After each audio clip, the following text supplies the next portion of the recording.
Hey, this is your host, Anthony Tank Mansfield, and with me today is Paul Gonzalez. And this is What You Into.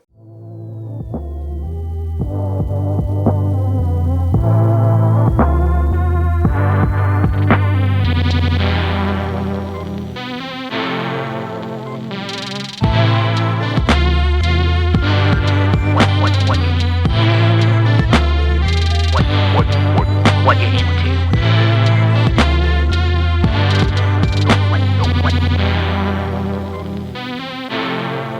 What you into?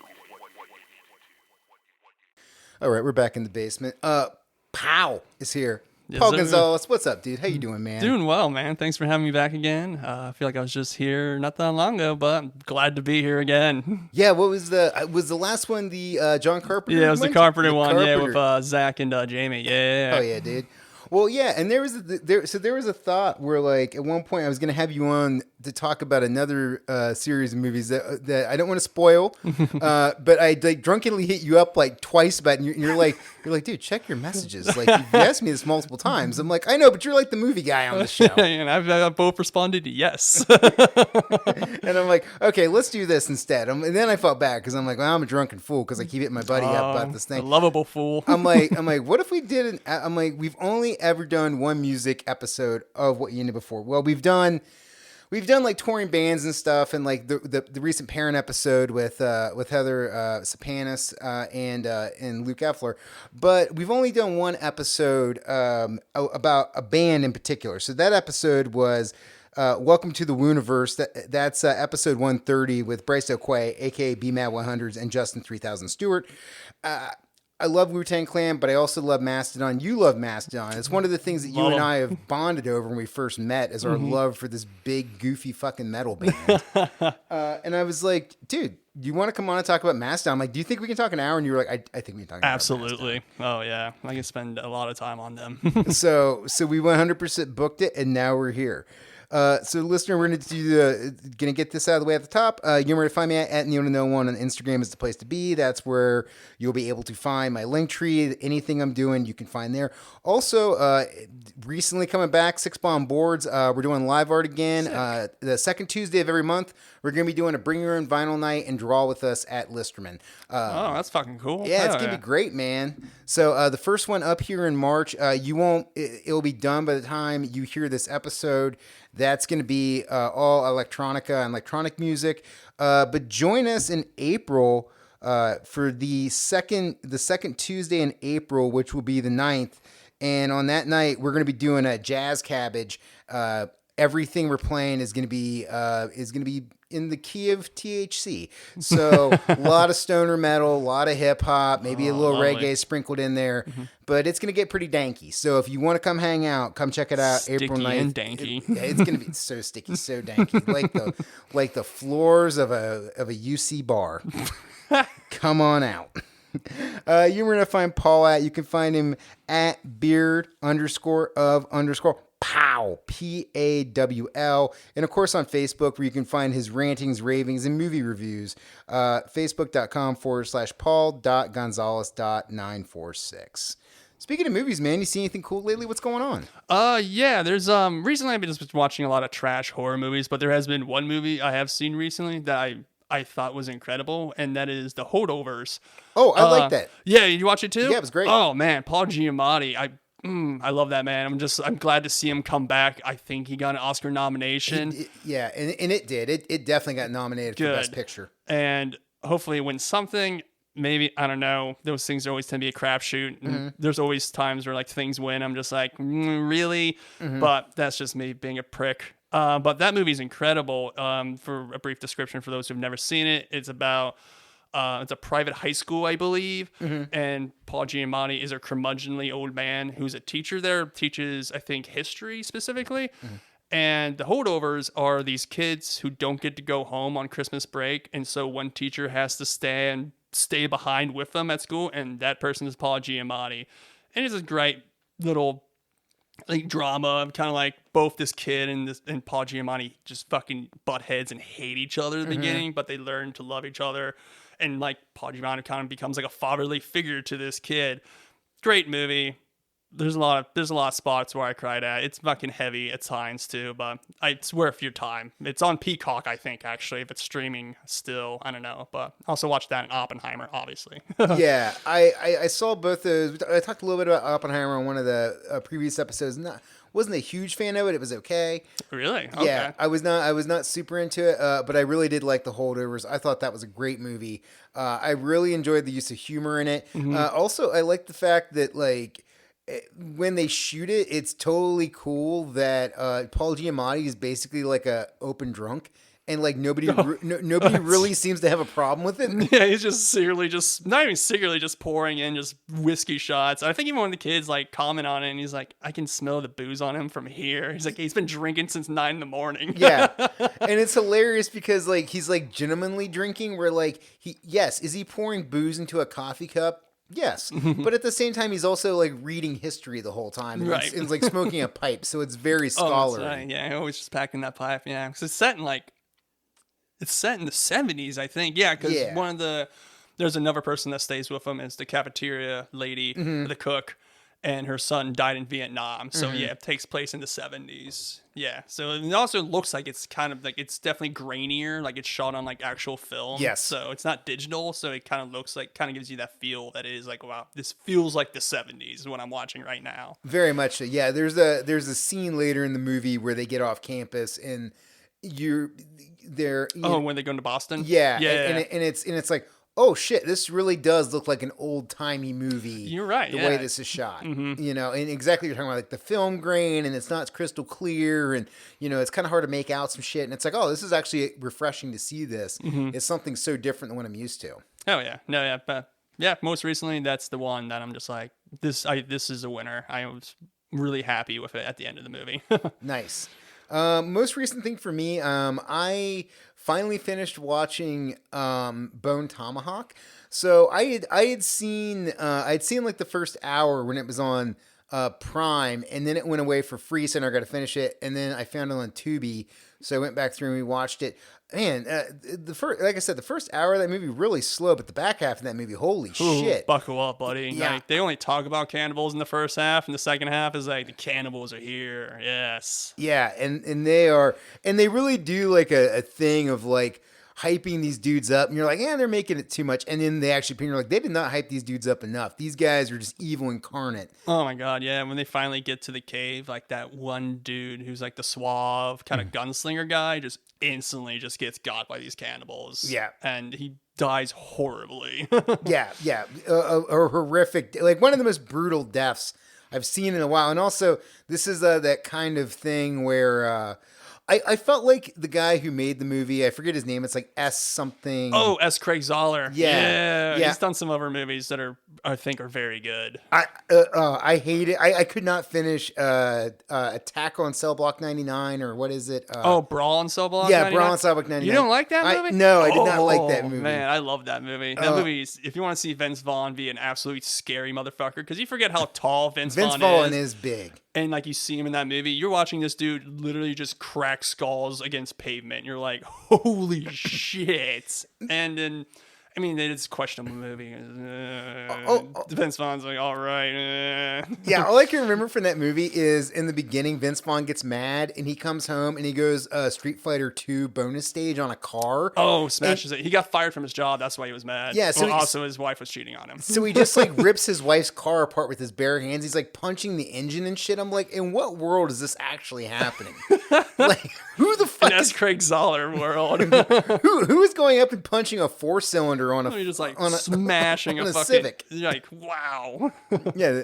But yeah, I did like Bone Tomahawk. Like I said, a little slow at the beginning. A lot of cool stuff sprinkled in there. I'm as you know from the John Carpenter episode, I'm a huge Kurt Russell stan. Yeah. So if you got Kurt Russell in your movie, I'm instantly gonna like it. Or if you're a Patrick Wilson stan, which I am too, he's also in the movie.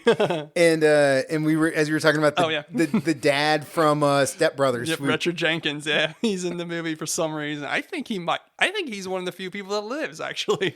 Yeah, and Sid, Patrick Wilson. Yeah, and Sid Haig in one of his shit, that's right. He's right in the very beginning. Oh, what's his? Dewey. Arquette. Yeah, David Arquette's there. That's right. Yeah. Oh yeah, Sid Haig gets instantly murdered in David Arquette. I think, steal something from the cannibal tribe, and that's why the cannibal tribe follows him. And they figure out to the old town. western town. Yeah, they figure out where the town's that's at. right. Yeah. R.I.P. to real one Sid Haig, because he does not look good in this movie. No, I think if this wasn't his final movie, it was close to it, because he was looking rough. He's technically in 3 from Hell, but like he's looking really bad in 3 from Hell, and his character dies in prison, so that might have been his last screen appearance, because that movie came out like 2019, I think. Yeah.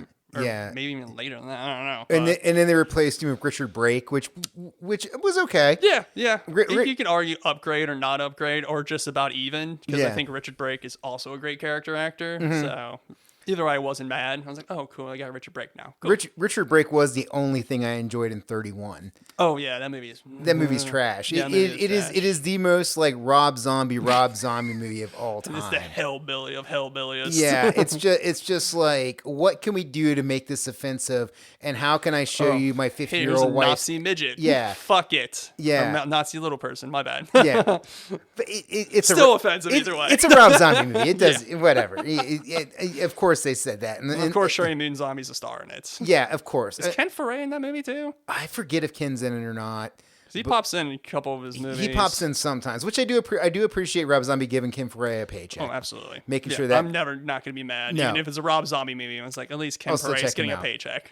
Yeah, but I've been over it for a while, and I'm very much over the Rob Zombie thing, where it's like, here's my wife, now she's naked. It's like, dude, she's like in her 50s. I don't want to see your wife naked anymore. I've seen is she naked in the Munsters movie? I don't know. I haven't checked it out. I haven't either. I can't bring myself to. I've just seen Rob Zombie's wife so naked, and I just don't care. No. Did you see that he's doing this new like Freddy Krueger thing called Fred that's going to be on Max, and DJ Qualls is going to be Freddy? No.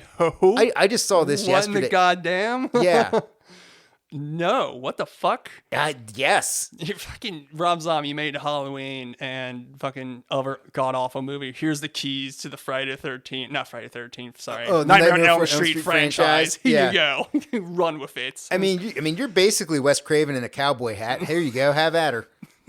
I don't know about that. No, not at all. But they're gonna keep doing that. They're gonna keep giving it. It's a weird spot Rob Zombie's in, because I remember I saw him pop up. He still makes music, so good for him. Like, why do you need to make movies, dude? I don't think you've ever.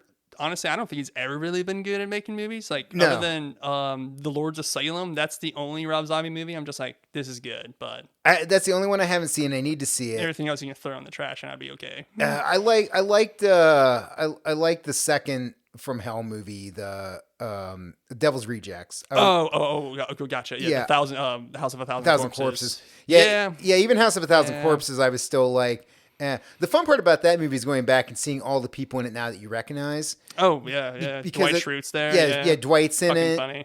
The dude that got canceled that was the host of the Talking Dead.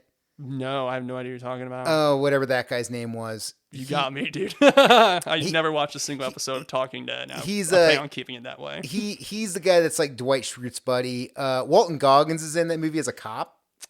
Oh yeah, he's like partners. Oh, that's right. He's partners with William Forsythe. Yeah, and like Walton Goggins gets that extremely long scene of Bill Moseley walking up to him on his knees, and it takes like a minute before you see his head get blown off. I'm like, Rob Zombie, we could have edited this down. yeah. For some reason, Rob Zombie was like, "Hey man, let's do like a drone shot where we pan out on Walter." Well, this weird Walton country like music's playing over, and it's like, "You're not making a music video, Rob. You're making a movie. Please edit this down." Yeah. And Stifler's mom's in that movie. Stifler's mom? What? From American Pie? Yeah. Well, the blonde lady. She's. Oh no, I know what you're talking about. She's somebody. No, she's like a horror actress too. Fuck, I don't know her name. That fucking sucks. Yeah. But yeah, I don't know, man. It's a weird world. I remember, I gotta say this before we get this weird Rob Zombie sidetrack we got on. We're still technically talking about music. We are. We're technically in there. I mean, we're talking metal. I mean, we are in the wheelhouse. Mm-hmm. But I remember, like, back in the day, I saw this thing where Rob Zombie was going to be on Joe Rogan, and I was like, I want to check this out just to see like what this conversation is, because must be real interesting to see the two of them just talk to each other. Yeah, which is exactly where I was at. I was like, this does not seem like this would go together at all. But during the course of the interview, like Rob Zombie talked about how like the only movie he really wants to make is a hockey movie about the like the 1970s Philadelphia Flyers, the Broad Street Bullies. What the fuck? Yeah, because he's like a big hockey fan. I would never have guessed that. Me neither. And he wants to like do this whole thing about them.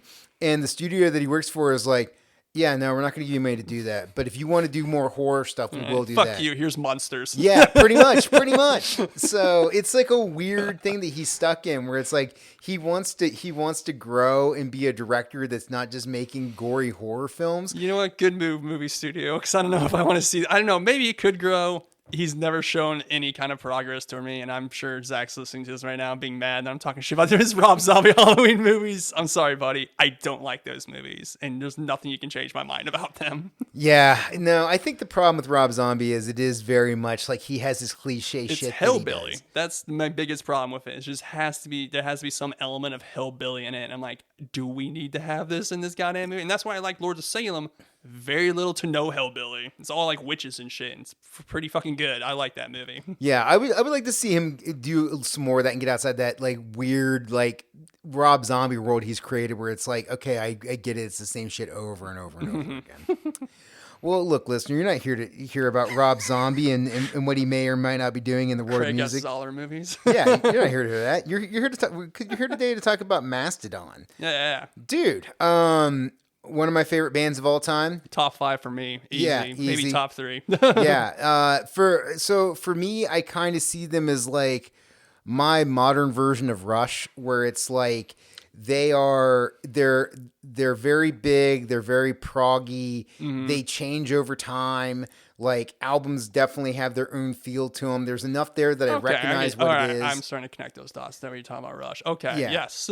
Yeah. I don't mean that they're Canadian. No, I felt like just like musical style, because I think how I see them is like they're the next step of evolution of metal, where like it was Metallica and all that back in the day, and I think Mastodon is the new wave or whatever. Like if I had to make a big 4 of metal, Mastodon is easily one of the first heads on that list. Yeah, of like On modern that Mount Rushmore, yeah, they're definitely Mastodon's on there. Yeah, I would say Mastodon, Slipknot, Gojira. Yup. And then we can talk about that 4th spot. But I mean, I have to think about that one. Yeah. But as far as like being in that Venn diagram, that Limp sweet. Bizkit. No, I'm just yeah.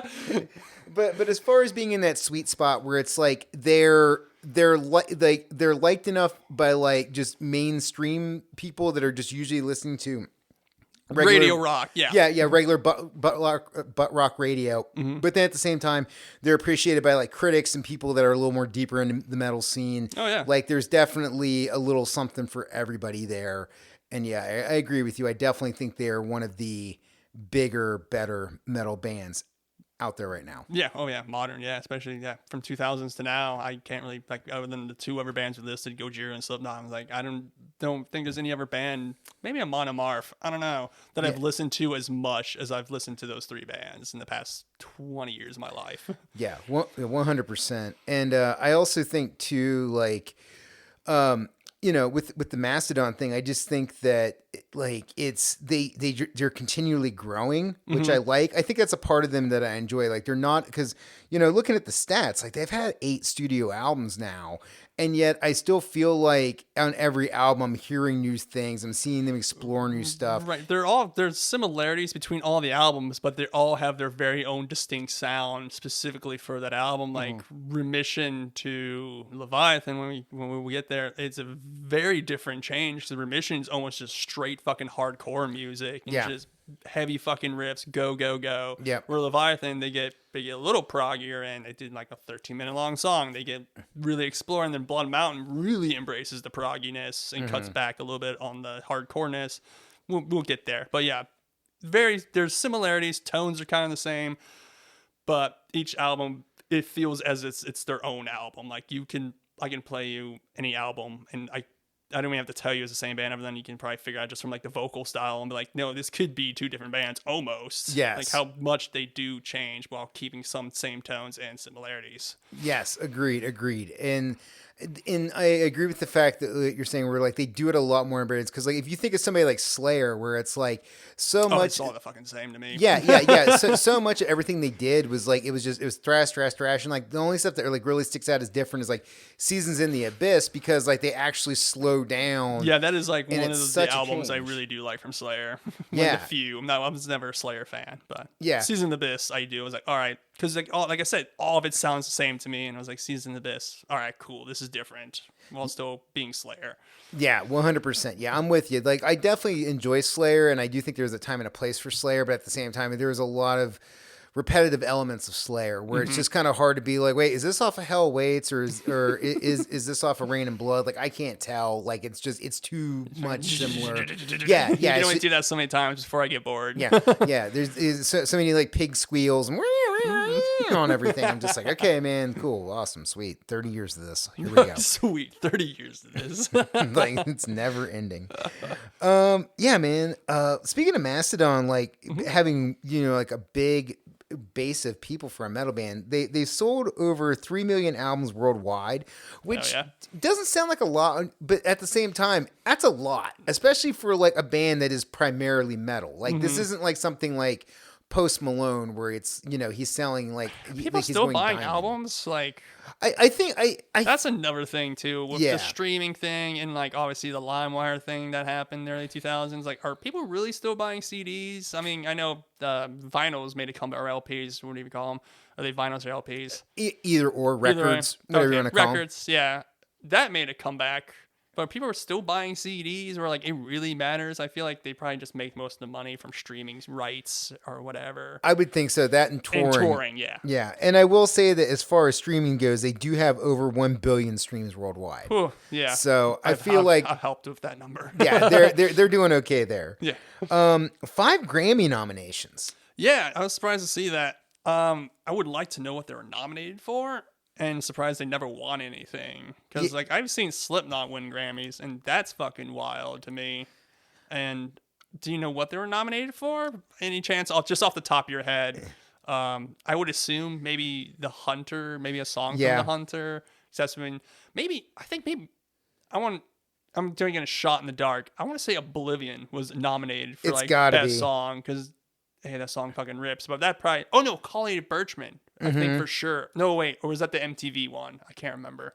Or it could be those two those two awards are interchangeable to me. I don't give a fuck about the Grammys, and I don't give a fuck about the MTV Music Video Awards. They did get their first Grammy nom in 2008 for Best Male Performance for Colony of Birchman. Oh, hell yeah. Okay. The group's 2004 album Leviathan is loosely... okay, then it's just a random fact about Leviathan. Here we go. Mastodon artist Grammy.com. We'll see if we can find out any other information of what they were nominated for. Doing some detective work here, folks. 6 nominations. Sorry, not 5, 6. Get a new one. Yeah, they don't. They don't say in here what they what were. they're nominated for. Yeah, other than the one I just said. They just, That's okay. We're not going to worry too much about it. Just the fact that they were nominated is, I guess, kind of cool because I think High on Fire got nominated for a Grammy nomination. That blew my fucking mind. They did, dude. Same here. Well, that's the other thing too. Grammys, you know who High on Fire is? The fuck? Right. That's it. Yeah. I do, dude. I do the same thing whenever I watch the metal and whenever I watch the hip hop Grammys. I'm always very interested on who gets nominated because I just don't think the Grammys are into the kind of music we are. Oh, for sure not. No. And it's just always weird. That's why I just don't pay attention at all because I know it's like this group is not obviously tailored to me. Yeah. The idea of like Matt Pike showing up with a shirt on at the Grammys is just something I cannot compute in my head. I'm just like, seeing that with a doesn't... shirt on, I'm like, huh? Is this AI generated? It might be What is AI. this? Yeah. If Matt Pike has a shirt on, that is definitely AI for sure. 100%. So this band was formed in like the year 2000. They've kept a pretty similar lineup the entire time. So we're talking about It's not always been the same. yeah, well, we got the band's lineup of Troy Sanders, Yep. bass and vocals, Brent Hines, lead guitar vocals, Bill Kelleher, Keller, I think is how you pronounce Bill it. Keller? Yeah. Rhythm guitar, backing vocals, and Braun Braun. Daler, drums and vocals, has remained unchanged since 2001. So, yeah, so it seems like they formed in 2000, and then with 2001, they solidified the lineup, and from there have gone on to release 8 studio albums, 2 live albums, and a few other concept albums and side projects. Very, very cool band. I really can't believe that they've been able to keep it together now for close to 25 years. I have to assume I know that Bill and Braun they're both, I believe, from Rochester, New York, and they've been in bands together before they even moved to Atlanta. So I know they've probably been friends with each other for a long time. I don't know the story between Brent and Troy, but yeah, I mean, like, I guess they're just 4 dudes who just get along with each other well, because they're all goofy bastards too. If you ever like watch interviews with them or anything, they're very funny, or you see them live, they're very funny dudes. Like, always just cracking jokes at each other or with each other. So I don't know. Yeah, it is very unique, because I agree with you. Like, for the music that they make and the imagery of the band, the names of the songs, all that stuff, like, it is very, very metal, but yet they seem all very warm and friendly. I've never really seen anything where I was like, oh, this guy's a dickhead or anything like that, or they're really over the top about who they are and what they're doing. They really just seem like a bunch of dudes that are just very serious about making music, but at the same time, have fun making it. I do know for a fact that, well, I don't know if he does anymore, but like I told you earlier, I was going to bring you the DVD. I totally forgot. It's called The Workhorse Chronicles, and it's a documentary about Mastodon, like after the release of Leviathan. And I know at the time, Troy Sanders' job outside of being in Mastodon was a hairstylist. Really? Yeah, and he makes the joke, it's like, that's why I can make my hair look like a fucking Muppet.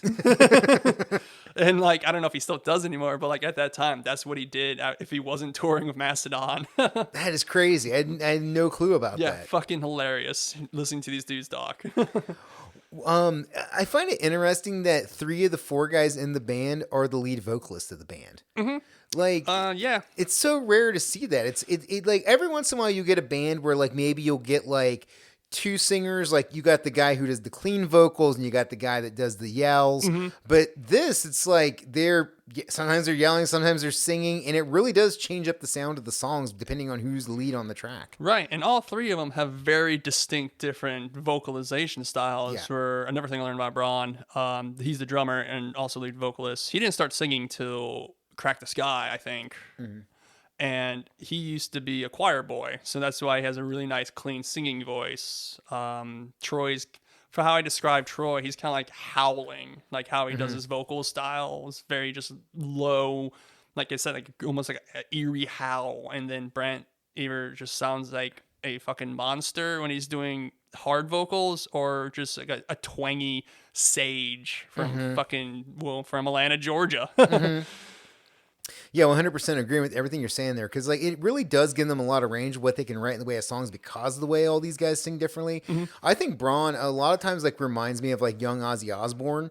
There's a lot of stuff where or not young, Okay, but like like 80s Ozzy and the kind of the way he sings, and then you get something like Brent where like it's more of kind of like a southern twang, or it's kind of like this angry monster. Yeah. I love it, man. Like it's just like it's indiscernible what he's saying though. Yeah, no, you can't figure it out. But I do think that is something that gives this band so much versatility and the ability to just cover so many different things, is because it's like, well, we got three different heads on this monster that we can use. Do we wail it? Do we clean vocal it? Or do we like monster Nash it? Like, what is the theme of this? What are we doing? Right. And Bill does do vocals, but I've only seen him do vocals on like songs from Remission, like Where in Strides the Behemoth. He's one of the people going like doing that. Like he's definitely one of the people. Also Mother Puncher he sings on, but like other than that, I never seen him on the mic unless they're doing a Remission. Whenever I see a mic in front of Bill, I know they're gonna do a song for Remission. That's the only time he sings. It's mostly just him growling or roaring into the mic though. When needed, he will spring into action. Yes, he does. He's great. You've had a chance to meet these guys before, like at concerts and stuff, man. What's that like? They're very cool people. I've met Brent Hines twice. The first time I met him, he was kind of a dick to me, and it's one of those things. All right, I saw them live down in, I believe, Louisville or Lexington. One of those cities are also interchangeable to me in Kentucky.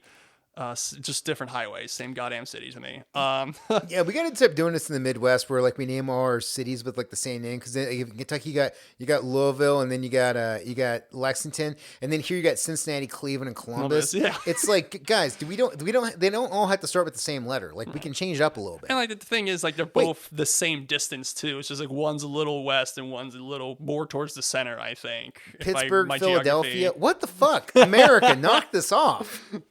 But I met him down there, and I get it. I believe I was 18 or 19 years old. Okay. He was outside smoking a cigarette. I went and bothered him. Yeah. But also, I'm just a fucking kid, dude. Like, cut me some slack. And I was like, can I get a picture of me? And he was like, God damn it. He did take the picture with me. Wasn't too happy, though. Baroness was there, though. The original lineup of Baroness. And I got to talk to John Dyer Baisley and the bassist at the time for him. So they came out, too. Because I think they just got done playing their set. And that's why we were outside smoking cigarettes. And then I just saw Brent. And I was like, bother him. Be that kid. But second time I met him, it was it was the 10-year anniversary of Crack the Sky, and they're gonna play its album in its entirety. And I was like, gotta be there for that.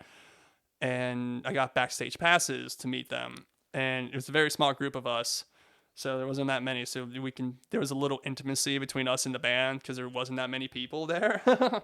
Brett was very nice. He fucked up his hand the night before because I think he said he got drunk and punched out a window, which is on par for that guy. He is the wild card of the group. He is. Everybody else seems like they're pretty chill, and he seems to be like the one dude who sometimes goes too hard. Yeah, and I've heard stories, or not heard stories, but know that like he has literally just walked off stage before because he was just too fucked up and angry about something. So there have been shows where he's just walked off. So I guess he's not the diva, I guess.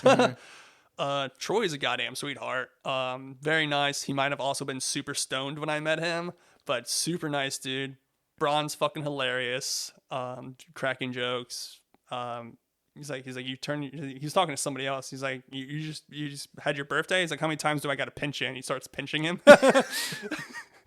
And Bill was very quiet and reserved, but very nerdy. My buddy Grant met Bill at they played in Cincinnati. I wasn't there. It was the Russian Circle show, I think. At Taft Theater. Mm-hmm. And he like won something where like he could get guitar lessons from Bill. And so he met Bill, and like how he described meeting Bill. He's like, Bill's like, this is how you do this. He's like, and like Grant's like, okay, but how do I do that? Like Bill wasn't the best teacher trying to teach him riffs. He's just like, yeah, you just fucking. I kind of wonder what that was because I've seen that before. Where like I've seen like Bill post on his Instagram like, "Hey, we're coming to your town, and if you want to learn how to play guitar, you can meet me." And I'm just like, "What exactly is that like?" Because that's exactly what I imagined it would be. It was like, "Oh, just go," and it's like, "Oh, you mean." Some mystical wizard shit, right. Yeah, that only you can do, or very few people on the planet can actually do. Let alone me coming backstage to learn this in like a 15-minute lesson. Right. he like told me, he's like, I walked away and learned nothing. I'm like, yeah, sounds right. I mean, you got to hang out with Bill. That's kind of cool. So yeah, you're just paying for the hang at that point. You're not really. Yeah, that's what I would do in that situation. I'd be like, man, can we just like have beer or something? Just right. like chill. I don't have a guitar because I don't play guitar. So yeah. How about we just talk? How about we just like chill and I talk to you? I ask you questions. Because another thing I learned about him from that documentary is that he's a huge Star Wars nerd. Like he has a room akin to, like I told you, Justin Stewart's room with all his action figures. Very similar room, only Star Wars though. Whoa. Yeah, it's you can see in the documentary, like literally in his house, just a fucking, I don't know, I am not very good with dimensions. Maybe 15 by 15 foot room, just fucking covered in goddamn Star Wars figures. Some still in their goddamn boxes. So. That's awesome, man. I would never think to talk to him about Star Wars, but they'd be awesome to talk to a dude from Mastodon. He has Star Wars tattoos on him that are visible, I think. I don't know. Wait, is it him or Braun? One of them's got a Boba Fett tattooed on him somewhere. That is him. He has the Mandalorian tattoo. Okay. Yes, that is Bill. Yeah. Okay. That's sweet. Hell yeah. Or that, the Mandalorian skull thing. Yeah. Yeah. What about when did you first discover them? I discovered them on Leviathan. I was like 13 at the time. I, you know, I'm 13. I still haven't figured out what I like in my music. I knew I was definitely a metalhead at that moment. I just didn't know which metal I really liked at that time. Like I was still just listening to old, like Pantera, Metallica, and stuff like that. And then I discovered Mastodon and Leviathan. I was like, oh, this is pretty good. And then like never picked them back up again because like I said, I hadn't figured out what I was really into yet. When I really got into them was when they went on tour with Def Clock, and that's also when I first saw High on Fire and also Converge, and it was on the Crack the Sky album tour, and I was like, my friends and I, we were really into Def Clock at the time, and we loved the TV show, so we're like, yeah, let's go see them. I was like, Mastodon, I was like, I know that name, like I've listened to the music before, and then they played Crack the Sky live, and I was like, oh no, I love this band. I think I was like 17 at the time, so I was like, oh no, this is I am now into this band. Yeah. After hearing them play live once, I was like, nope, this is my band now. That happens sometimes, man. Like you'll listen to something on record and you're like, it's okay, and you go see it live and you're like, oh shit, I get it now. The first time I saw Gojira was that same way. Like oh, hell yeah. I'd heard him before on some stuff and I was like, it's cool, I like it, but what? And then I saw him live, and I'm like, oh my God, like this. Wait a minute. Like this is happening right now in front of me. Like this drummer is keeping time. Dude, Mario is fucking insane. I don't know how he's doing this, but he's doing it, and it's blowing my mind right now. Mm-hmm. Yeah, so that's definitely one of those where it was just like, oh shit, yeah. Hearing him on the album versus seeing him live, big difference, especially when you're getting into him. Okay, what about you? When did you discover Mastodon? So I want to say I was living in Columbus. I just got out of college, so this is probably like 2004 or 5. I was hanging out getting tattooed at this tattoo shop called Stain Skin. Cool. And the piercer there, Chris, was so most of the people that worked at the shop were like kind of more like veering into punk rock stuff. Okay. And I knew like at the time I was too. And I wasn't like super into metal, but like so like the metal that I did know of or I'd listened to was more stuff like Metallica, Pantera, Slipknot. It was, and then like maybe like some new metal with like Deftones. But like at the time, like again, since it was like that weird early 2000s stuff, like I wasn't super into Limp Bizkit at the time. I wasn't in the Korn. Like all the new metal stuff was really around. I was just like, that's not really my thing. Mm-hmm. And then this dude Chris was working there at the shop, and Chris was listening to bands off of Relapse. And so we were like, yeah. I was like, what's this? And he's like, there's this band called Mastodon. And so he started playing Remission for us. And so we were like, this is great. And then, fuck yeah. And then that's when Leviathan dropped, and we were all like, oh fuck. So then me and the owner of the shop, Derb, we were buddies, and we went together to Little Brothers, which is a small club in Columbus. It's closed now. Probably like R.I.P. Yeah, probably like 500 people to maybe 1,000 somewhere in there. I'd guess. I'd say less than 1,000, but yeah, maybe like 500 still a good decent amount. 3 to 500 somewhere in there. Yeah, that's a decent amount for a club, I feel like. Yeah, and so we saw them there, and it was like, holy shit, this band is incredible.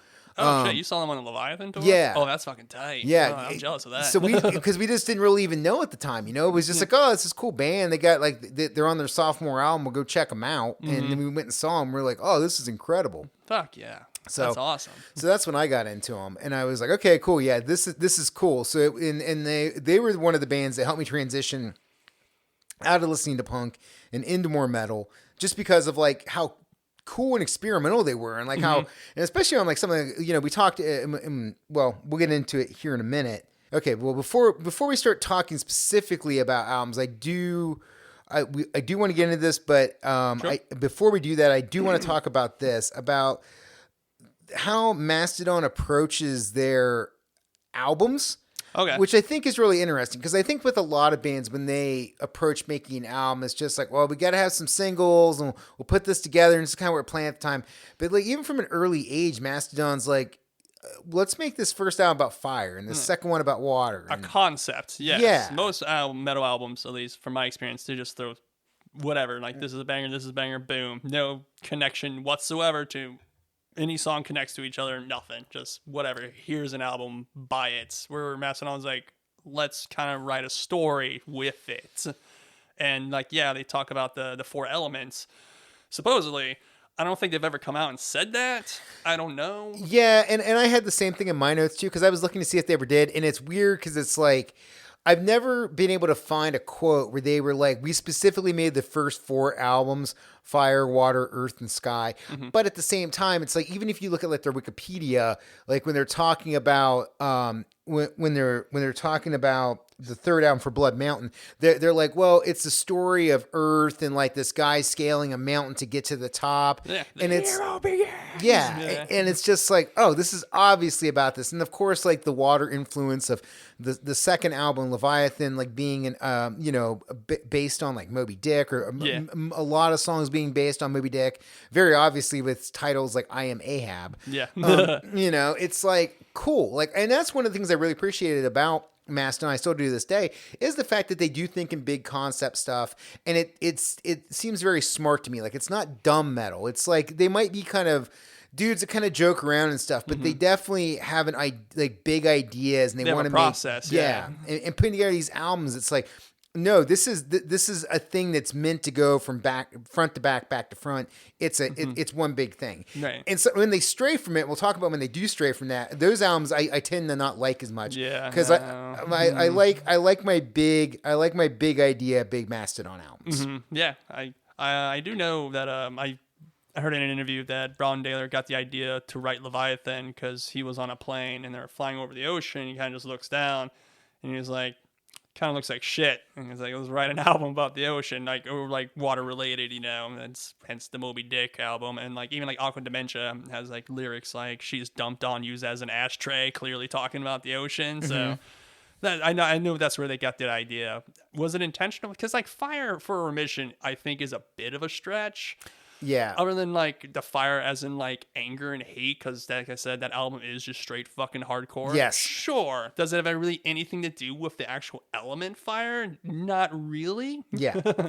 Yeah. And I think a lot of that too came off of the cover image of the horse on fire, where it kind of. Oh, yeah, that too. Yeah. The horse is on fire on the album cover. Yeah. Where it kind of leans into that a little bit too, where I wonder if that is a happy accident that they had, where like they didn't mean for the first thing to be the Fire album, but it does fit for that. Because let's talk about it while we're here. Remission, 2002, their first album. The first of 2 albums that we put out on Relapse Records. Shout out Relapse, one of my favorite labels of all time. Oh yeah, they put out a fuck ton of High on Fire albums too. Yeah. So yeah, no, I think Converge as well. So yeah, Relapse is one of my favorite record companies. Agoraphobic Nosebleed as well. Like, yeah. One of my favorite bands of all time, Zombie. 2 dudes from Pittsburgh that were influenced by.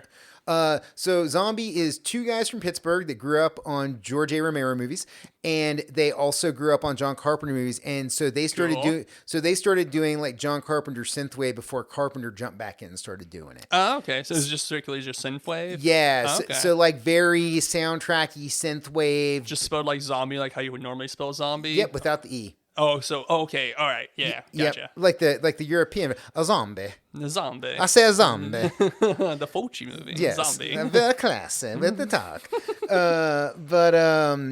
Spaghetti brains. Damn it, I fucked that up. Keep going. I got you on the cover. Yeah, man. And even today, like they're the company. Relapse put out Survive. Survive is the band that made the soundtrack for Stranger Things. Oh, okay. Yeah. Really? Yeah. Oh, cool. Yeah. All right. I never knew who did that. All right. I didn't really dove into it. I just watched a TV show and just like, okay, and then I stop watching TV show. it was one of those things where I was like, oh, I dig this. And I kind of started looking up. It is very cool. Like, yeah, it is very John Carpenter-esque. Yeah. The heavy synths. Very much. Didn't know there was an actual band behind it though. Okay, interesting. And also putting out stuff by like Gatecreeper, who's a really awesome band right now. So yeah, I like Relapse. Relapse is like a good like label to be on, especially in metal, before you make the jump to the big leagues. Right, like for a rookie metal band, like Relapse, I feel like would treat you well. Yeah, and Red Fang, they've had so many. Too. Oh shit, yeah. Yeah, right. they've had so many good. Baroness on there for a second too. Yes, they were. I think Red and Blue were, I think, both Relapse. Yeah, because I ordered when every year they do a big Black Friday sale, and I ordered a ton of Baroness vinyl. Oh, okay, sick. Hell yeah. So listener, go check out Relapse Records. Yeah, just find a band, just scroll, just whatever random band. They might be good, they might not be, but hey, they do sign really good, young, promising metal bands, though. Yeah, for sure. Yeah, I think of them in the same way of like, if I see something on Roadrunner, I'm like, it's probably going to be good. And, Oh, yeah. and that's kind of the way I do with Relapse too, where I'm like, if it's on Relapse, yeah, chances are I'm probably going to like it. Mm-hmm. So with this album, cover art by Scott Kelly. Not the best one they did, not the worst. It definitely stands out though. A horse on fire, Yeah. like neighing in a death scream. Pain, yeah. Yeah. in death, like in pain. Like, Yeah. Yay, I'm on fire. This is the worst day of Mr. Ed's life. Oh God. Yeah, I didn't know he did the art for him. I didn't know he was even an artist. So Yeah. you put up when you sent me like the script kind of thing, and you show like all the artists. I'm like, I didn't even bother diving into that. Yeah, well, as an illustrator And myself, yeah, you are an artist too. So one of my, and we'll talk about it while we're here. Let's go on this side, Rant, is I love Mastodon's artwork. They pick such good fucking artists for their album covers, for their t-shirts. instant eye grabbers. Yeah, man. Like, anything they put out has a strong graphic image with it. right, like I am wearing a Mastodon t-shirt Yeah. right now, and it's literally just a Neanderthal dragging a goat head. Like, And it rocks. how can I not buy that? It's so cool. It's Yeah. perfect. It's everything you want. And they do make dope ass t-shirts. I have a bunch of them at home. They have like a nice like Rasputin one. It's a guy who looks like Rasputin. It's not Rasputin. But he has like a bunch of eyes over his head. Like it's just like that's fucking wild. Let's buy that. Yeah. I've had all sorts of different Mastodon merch over the years. And I love it, man. Like I love my Leviathan hoodie with like Oh, with that's like fucking the sick. like the full shot of the whale where you see the tail and everything. Yeah, It's so cool. that's fucking really cool. So yeah, Jealous of that too. A big shout out to them for like actually giving a shit about who is illustrating their stuff and who is making their merch. Oh, yeah. Because everything they drop is fire. There's nothing worse than a band that has shitty merch. Oh man, no. And there's like been times where I have like gone to seen bands, can't really think of anything in particular off the top of my head right now, and I simply didn't buy any of their t-shirts because I didn't like any of the designs. I think Modern Marf is guilty of that because there's very just Viking on their shirt, Yeah. and that's it, which is cool to some, not cool to me. At least trying to make it look interesting. Like I do have an Modern Marf shirt. I don't know. I can't remember what it looks like, but it's probably very basic, like a Viking skull, and there's a helmet on him. Like just very basic and not really interesting to me. And I ended up buying a T-shirt from Cow Decapitation because they opened for them a T-shirt from them instead. Because it's like, no, that's a cool fucking design. Let me Right. wear that shit. 100%. 100% with you on that. I remember, I think the shittiest merch I've seen recently, I saw Turnstile like last year okay. when they were on their tour. The shit. Everything sucked. Oh. Everything like they had like this weird logo that was like a brown heart with eyes. I'm like, what the fuck is happening? Why is this on a pink hoodie? Brown. It's on what? It's like on a pink hoodie. Whoa, that's Yeah, That's ugly to look I'm at. like, this is just ugly. Like this isn't cool. a And brown heart with eyes on a pink hoodie. Yeah, that sounds awful. this is If I saw that at a distance, I'm like, is that a fucking turd with eyes? That's what I thought it was. Yes, yes. This was definitely not aimed at me, a 40-year-old man. This was definitely aimed at their Gen Z audience. Oh God, no, Yeah. Jesus, kids, have better taste. Oh, that's what you're buying. That's awful. Yeah, don't do that. That Don't- shirt is ugly, bro. That's bad, bro. But Don't- then don't we're buy that. also old people, so We are. We You're don't- probably right. We're wrong. I'm gonna, you know what? I'm gonna say, I'm gonna boomer out right now. I'm gonna double down. I am right. I am right. What I like is cool. What fucking you kids. Yeah, fucking your kids. pink hoodies and your fucking brown hearts. Yeah, get a fucking skull on that goddamn Get a thing. skull on it. Get a Neanderthal dragging a skull. Interesting fact I found out while researching the artist for Mastodon. Did you know that the accent logos above the Mastodon, the Mastodon Yeah. name logo changes on the first 4 albums? I had no clue about that. I noticed it on Crack the Sky. I definitely did not notice on the first 3 because I remember looking at when I finally like after like actually falling in love with Mastodon after that live show. I looked at their logo and I was like, that looks a little bit different from what I remember. And then I looked back and I was like, oh, it is a little bit different. It's not what it is now. It's has like the lines. Like Yeah. it pretty much stays the same now. I don't think has it changed? I don't think it's changed too much ever since then, but like, Yeah. just like Since I think the Hunters when it went to this logo, Yeah. this font or whatever, and then they think they just stuck with it. Yeah. Maybe confuse people too much. I don't fucking know. But I do think it is cool that they did have elements of the band logo that they would change over time, because I'm a sucker for like that in like in graphic design, all the Playboy magazine, you can find like the Playboy bunny on every cover. Like, I think that's so cool. I love shit like that. Yes. I love how we're comparing Playboy magazine to Mastodon covers. Well, if we continue, I'm sorry. Yeah, but that's the shit I love, man. I love little weird detail stuff where if you really look, you go, hey, man, what's that? That's cool. That's what you're saying when you look at a Playboy magazine. It's like, look how different that bunny looks, not the naked lady. Hey, look at that. Well, I'm not buying Playboy for the porn. I'm not fucking 14. I mean, it's the whole thing where it's like here's the deal. Mom, if you're listening, stop listening for 5 minutes. You got 5, 4, 3, 2. Okay, it's just the fellas, just the dudes hanging out. Yeah, if I'm buying porn, I'm not buying Playboy because I'm not into like Hugh Hefner's weird idea of what hot women is. Because like his whole thing is just like, I think if I own a Playboy, continue. It's a blonde chick with like big tits and like white, no tattoos. I'm just like, okay, That's she true. just, Right. it's just, okay. It's like the most default level of sexiness you can have. You just like watch Baywatch once and you got really into Pamela Anderson and then never turned back. Yeah. Never going and like, I don't know. I don't know how I'm gonna go with that. No. I'm gonna go with you. I'm gonna double down with you here. I do think it is that because I do think it is like if you have somebody like a Pam Anderson who is like this super hot, like once bombshell blonde, like back in the once 80s. in a generation, yeah. But then like if every month you have like a lesser tier bombshell blonde, it's just like, well, what are we doing here? Like I've already seen. That's true. I'm like, how can you top that? Right. I guess. Yeah, and why would There's you? a clone of Pamela Anderson. And why would you just make your entire magazine like April? It's a Pam Anderson clone, and May it's a Pam Anderson clone. Like, and even I mean, their two biggest last models I can think of were Pam Anderson and Nicole Smith. And that was and that was kind of Nicole Smith. And again, it was just kind of the whole thing where they were like Anna Nicole stood out because like she had the Marilyn Monroe looks, but she was like at the time like very voluptuous in comparison to what was in Playboy, where everybody was like 36, 36, 28, 34. Like it was like big tits, no waist, bit of ass. That's it. Boom. And then she comes in and it's like, oh, fuck. Like she's definitely got curves to her. She might have even a little bit of a tummy, but she's fucking hot. Oh, yeah. And so that was it, like her. I think that's what made her and Pam stand out is because they fit into the mold, but they had things about them that were different. And those extra little details that made people go, oh, there's somebody special. They're not just like the regular Miss May or Miss June or whatever who all look the same. Right.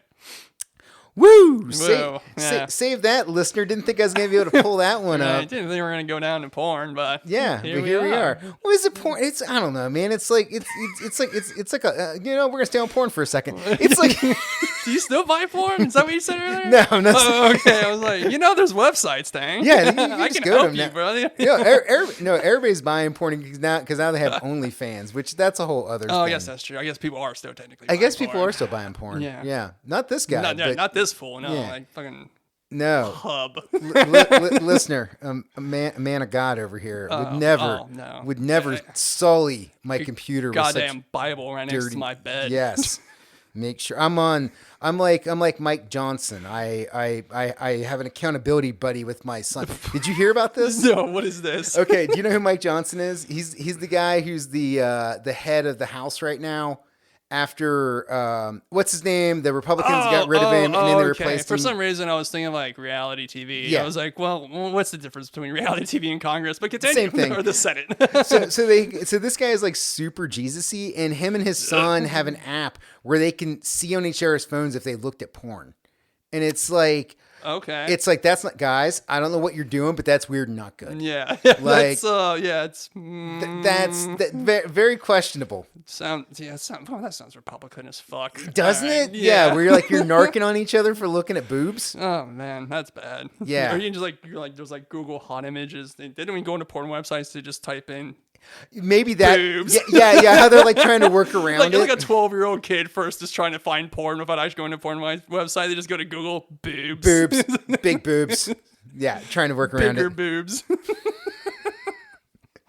Oh shit. All right. Well, okay. So let's jump back into Mastodon. So this album, I think you hit the nail on the head, and it's the same thing I had in my notes, man. This album is their like Metallica's first album, where it's just super aggressive, very straight ahead. Yeah. It's just everything is blast beats and distortion and just heavy as fuck. Right, like Crusher Destroyer is one of my favorite Yep. songs off that album, and that song is literally just kill everyone in that pit right now. And one of my favorite things, which I did in Pool, was I never knew this, but the intro to it, it has that weird like. Yeah. That's the T-Rex from Jurassic Park, but distorted. Really? Yeah, and I re-listened to it, and I'm like, that is it. Like, Holy shit. Yeah, we'll re-listen to it once we're done with this, but Yeah. like, you can hear it. You're like, oh, that is the T-Rex roar from Jurassic Park, but just distorted enough where they probably didn't get hit with a fucking like why sampling from our movie. But yeah, I mean, like other than that, they fucking wearing Straits Behemoth, fucking just all of it, Mother Puncher, just God, just like when you hear that riff and you just know that like the pit's about to blast off.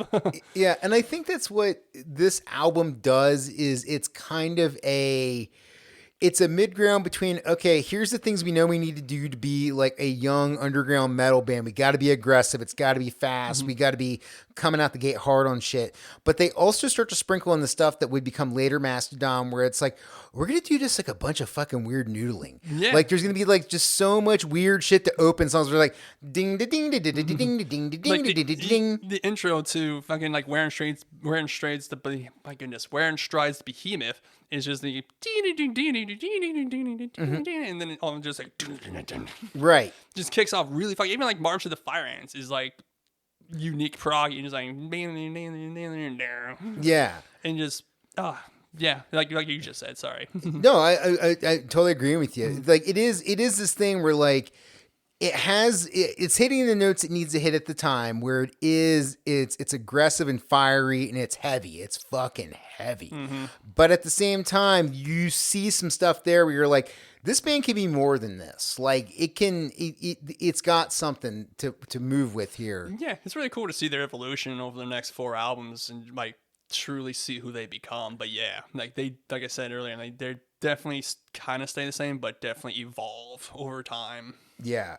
Something that also appears on this album that will go on to become a Mastodon trademark is just setting a standard for fucking killer song names. Like they always have cool track names, they always have cool album names, but like seriously, you got the songs in here like Trampled Underhoof, Mother Puncher, Crusher Destroyer, we talked about Where Strides the Behemoth, March of the Fire Ants, like just all Trilobite, I think is on that album just too. Like all this shit that just sounds cool. And it's by a band called Mastodon, which how nobody has had this name yet, I don't know.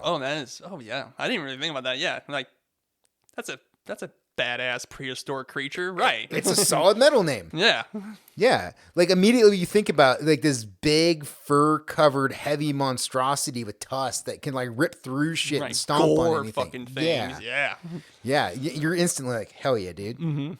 Let's fast forward to 2004's Leviathan. Yeah. So this is a big talk about a big sophomore album, dude.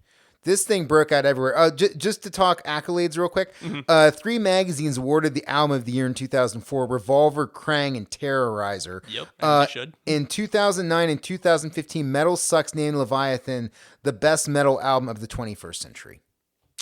Damn. Yeah. Damn. Leviathan to me is perfect. I think that album is from beginning to end.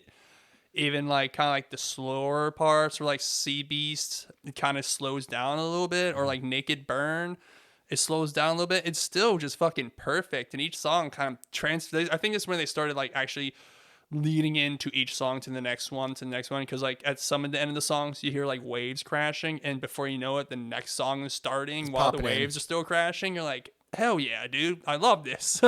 Yeah, I very much get like a Pink Floyd feel when I listen to this album, and same thing with Crack the Sky, where it especially Crack the Sky. Yeah, where it does have what you're talking about, where this stuff where it's like, wait, am I listening? Is this the end of the song or is this the beginning of the song? Like you just kind of get lost in the sauce because you're not sure where you're at on the track. Right. And then it just, and it just kind of like all goes together and it's just very flowy. And it's just like, oh, cool, man. And like you go from listening to a song to an album. And it's just like a multi-part opera. Yeah, a story. And it's, oh my God. If we talked about it briefly, like how it was like, it's loosely based on Moby Dick. Yeah. Especially with songs like Blood and Thunder. That's something literally, the chorus is White Whale, Holy Grail. Yeah. You said earlier, I am Ahab. I think it's Sea Beast. There is a line, I can't remember what they say, but they definitely say Queequeg. And Queequeg is a character in Moby Dick. Yep. And then kind of like, what's the last song on the album that isn't Joseph Merrick? The last like actual, not the instrumental. Is it Hearts of the Sea? Okay. Is it that what it's called? I don't know. I was gonna say Aqua Dementia, but maybe not. No, it's not that. It's the last song is like this 13-minute long epic song. Yes. Which I was lucky to see live once. I think it's called Hearts of the Sea, but that is the book that Moby Dick is based off of. And I was getting ready to bring that up to the 13-minute finisher that you have on this album. And it fucking rips. It's a slow build, and then when you get to the, like, it's just a slow build, and it's heavy as fuck, and it's just solo time, and then it's just like a slow build up, and then it's all of a sudden, and it's just that riff over and over again for like the final 2 minutes, and you're like, fuck yes. Well, and what's crazy about it, and you're right, it was Hearts Alive, and what's crazy about with that song is the fact that like this album is 10 songs, 46 minutes. So that means that like at least 4.5 minutes each song. Yeah. At least on the average. Yeah, but you're looking at an album where basically like and then one song is like 10 minutes. Yeah, long.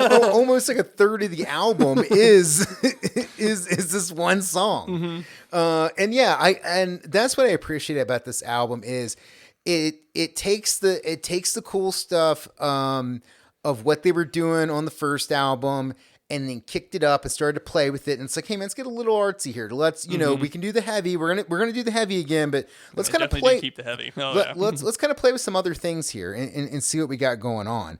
And it just turns into like a really super cool album because of it, because they just kind of cover all the different bases. Yeah, I think this is the first album where like Brent is actually trying to sing clean, which is what I love about Brent. Before in their later albums, I feel like he gets like a vocal coach, and I think that ruins it for me because I just love hearing him trying to sing. He doesn't hide that twang at all. No. When he's like singing, I can't really sing a fucking lyric right now, but I'm just like, and like I think that's Sea Beast, I think, and like it works really well, and Troy's still doing the hard stuff still. I don't think he's going clean yet. Yeah, doing more of the whales, but yeah, definitely working Brent in there a little bit more. I like with this that this is something I noticed with this album, and I started noticing in the other albums, like they always put 3 fucking banger songs up top on all their albums. Oh, like okay. It's just a thing I noticed as I was like, sorry, I'm gonna look at the playlist. Yeah, go for it. Bring it up. Album list. But really, but that was like something today. Like while I was Crusher, sitting, Destroyer, March of the Fire Ants. What's the third one on For Mission? Sorry, continue. But as I was like just sitting there listening today, I was like, oh shit, because Remission is Crusher, Destroyer, March of the Fire Ants, then Where Strides the Behemoth, and then Workhorse. Yeah. So you come out the gate hot on that. Straight, yeah. And then Leviathan is Blood and Thunder, I Am Ahab, Sea Beast. Like I said, I think this album's perfect. This album never stops. Like Iceland is a fucking heavy ass song. Iron Tusk is heavy. Iron Tusk is great. Megalodon rules. Naked Burn, Aqua Dementia. It's nonstop. Just like I said, I think this album is for me borderline perfection to me. It is. I love this fucking album. It's just in we talked about, the awards they've received up front. Oh, yeah. And it's hard to argue with them because it really is a perfect album where you can just sit down and front to back, listen to this thing, and everything rips. Right. I mean, as long as you're a metalhead, like, this doesn't have to be your cup of tea, but you can still sit there and listen to this as a metalhead. Like, maybe you don't like this kind of music, maybe more into, like, I don't know, fucking Opeth, maybe. I don't know. But even that's still prog. But like you can still sit down and be like, I don't think you can point out anything wrong. It's like all the technicality, all the musical ability.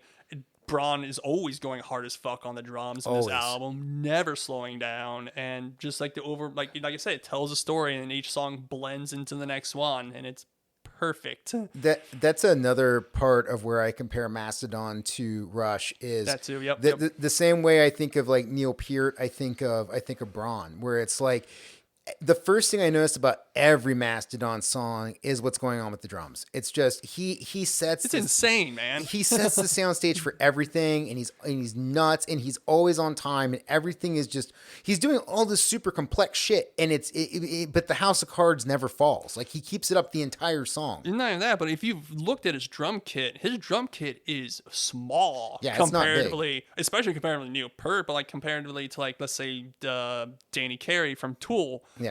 Who's also an incredible drummer. His drums are massive. His drum set's massive. Braun has a single fucking bass drum and is still just fucking right. And you're just like his drum set is incredibly small compared to most like Joey Jordison from Slipknot. Compared to most metal bands, his drum set's really small, but he makes his sound big as fuck.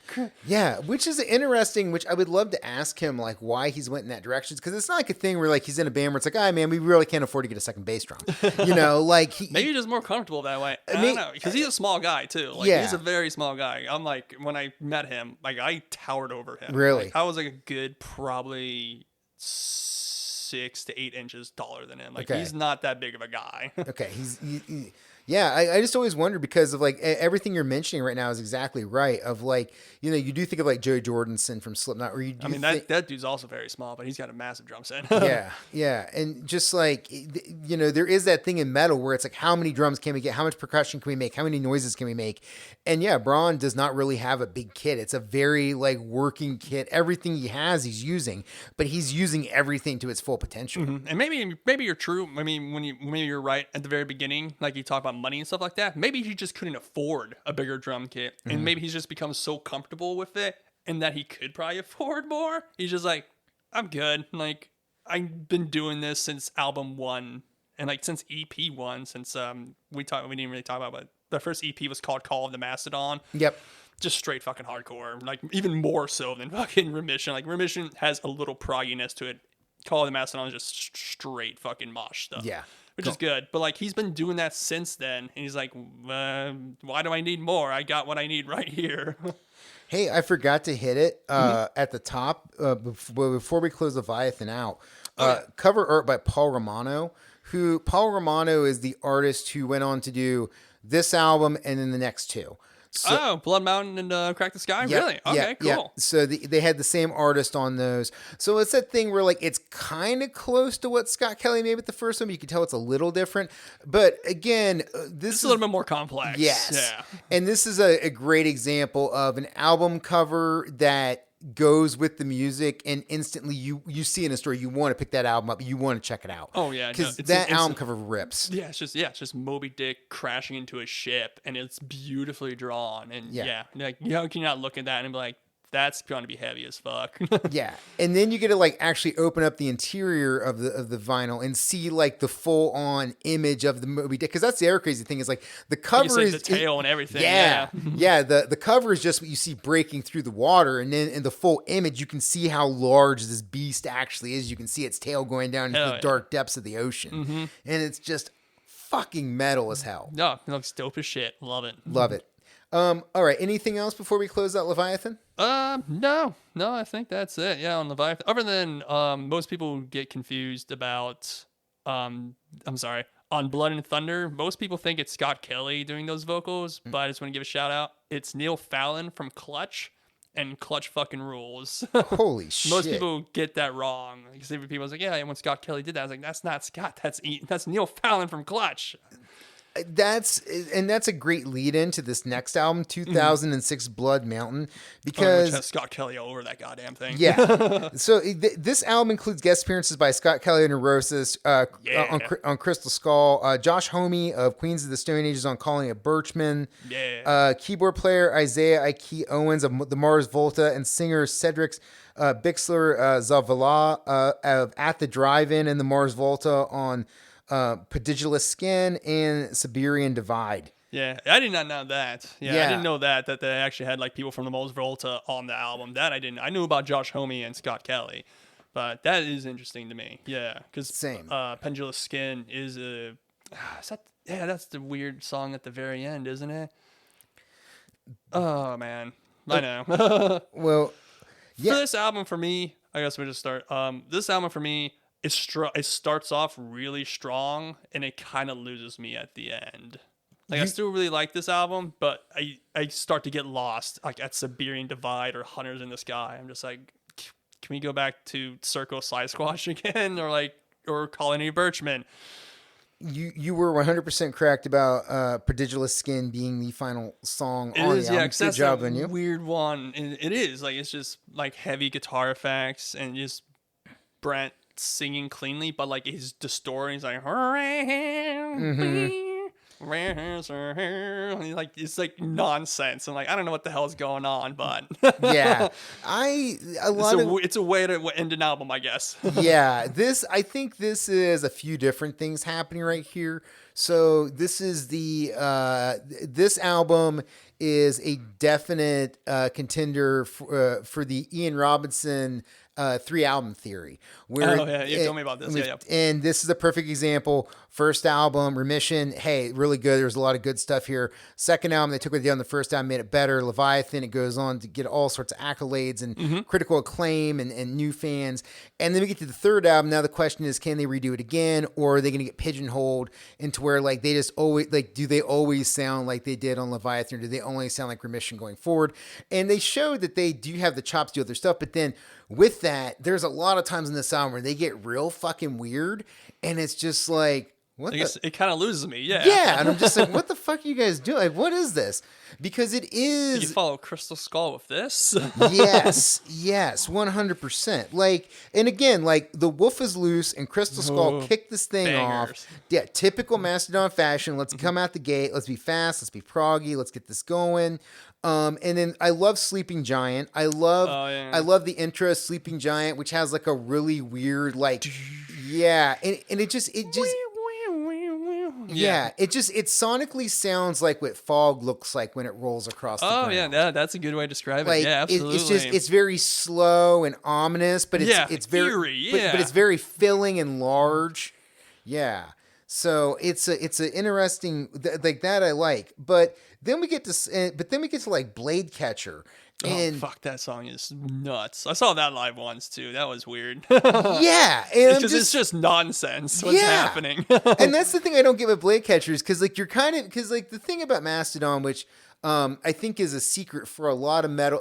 I think the two secrets for metal bands to be successful beyond just metal is, one, have a singer who can sing where people can understand what the fuck they're saying. Like, there's so many metal bands that are like, we're just gonna Cookie Monster vocals. It's like, don't do that, because then people can't sing along. They can't memorize the music. They can't sing with you in You can concert. do screams, but I can still, like, Gojira is really good at that, where like that dude is screaming, but I can discern what he's actually saying. Or not even count Decapitation, like I can discern most of what he's saying. But like Mastodon, whenever they do kind of do the heavy shit, I can sort of, unless Brent does it, because like I said, he just sounds just like I don't know, a cat being strangled sometimes. Yeah, like a warbling, like a warbling all right, southern this is monster. awesome, but I don't know what the fuck you're saying, dude. But yeah, I mean, and think it back to like even Slayer before with like Tom Herrera, where it's just like, I can still tell you what he's saying during War Ensemble. I can still tell you like what he's saying, like when they're saying like God hates us all. Like I still, I can still hear what he's saying, even though like you got these like Dave Lombardo's like like blast beating the shit out of everything, and like both the guitar players just completely going off and doing like pig squeal solos. Like I can still hear what's happening, and I think it's that, and I think it's creating music that like has a beat you can dance to. And Mastodon definitely has that. We're like, Mastodon, you can rock out to it, but strippers can dance to it because of the drums. Like you can definitely dance to Mastodon. Sure. I'm trying to picture that in my head right now. Because Brown Daler does like polyrhythms, and it's very like off kilter. He does go like, dun, dun, dun, dun, dun, dun, dun, but then he'll just fucking. Yeah. And I'm like, okay, maybe like swing. You could probably do swing to Brondale, you know? You can swing to it. Yeah. You can get out there. You can bust a move. Right. Bring back good old 20 swing. But there is like, but especially like something like Blade Catcher, like there just is so many like weird parts in this where Oh, it's just like fucking nonsense. It's like there's weird screaming and it sounds like record scratching and I'm Yeah, like, like what is happening What here? is going on here? Like, is this your like attempt at like trying? Like, 'cause I know they're huge fans of the Melvins. Is this your attempt of trying to? Because Melvins have done shit like that before. I think they've done it better than Mastodon has done it, but then Melvins have been around since like the fucking 80s, so they've had time to do this. Right. So is that your attempt to do what they're doing? I guess. Yeah. I don't know. And then finally for me, It's definitely one of the most skippable songs on that album. Like, Yeah. let's get to fucking, because that's in between. Is that between Circo Sasquatch and then Colony of Birchman? yes, and that's what's going to get into is those two because like I love Colony of Birchman. Colony of Birchman is great. Fucking that riff is beautiful. Yeah. Like very heavy song, yet very technically proficient, very good. And yeah, I'm with you on this album. This is of the first 4 albums, this is my least favorite.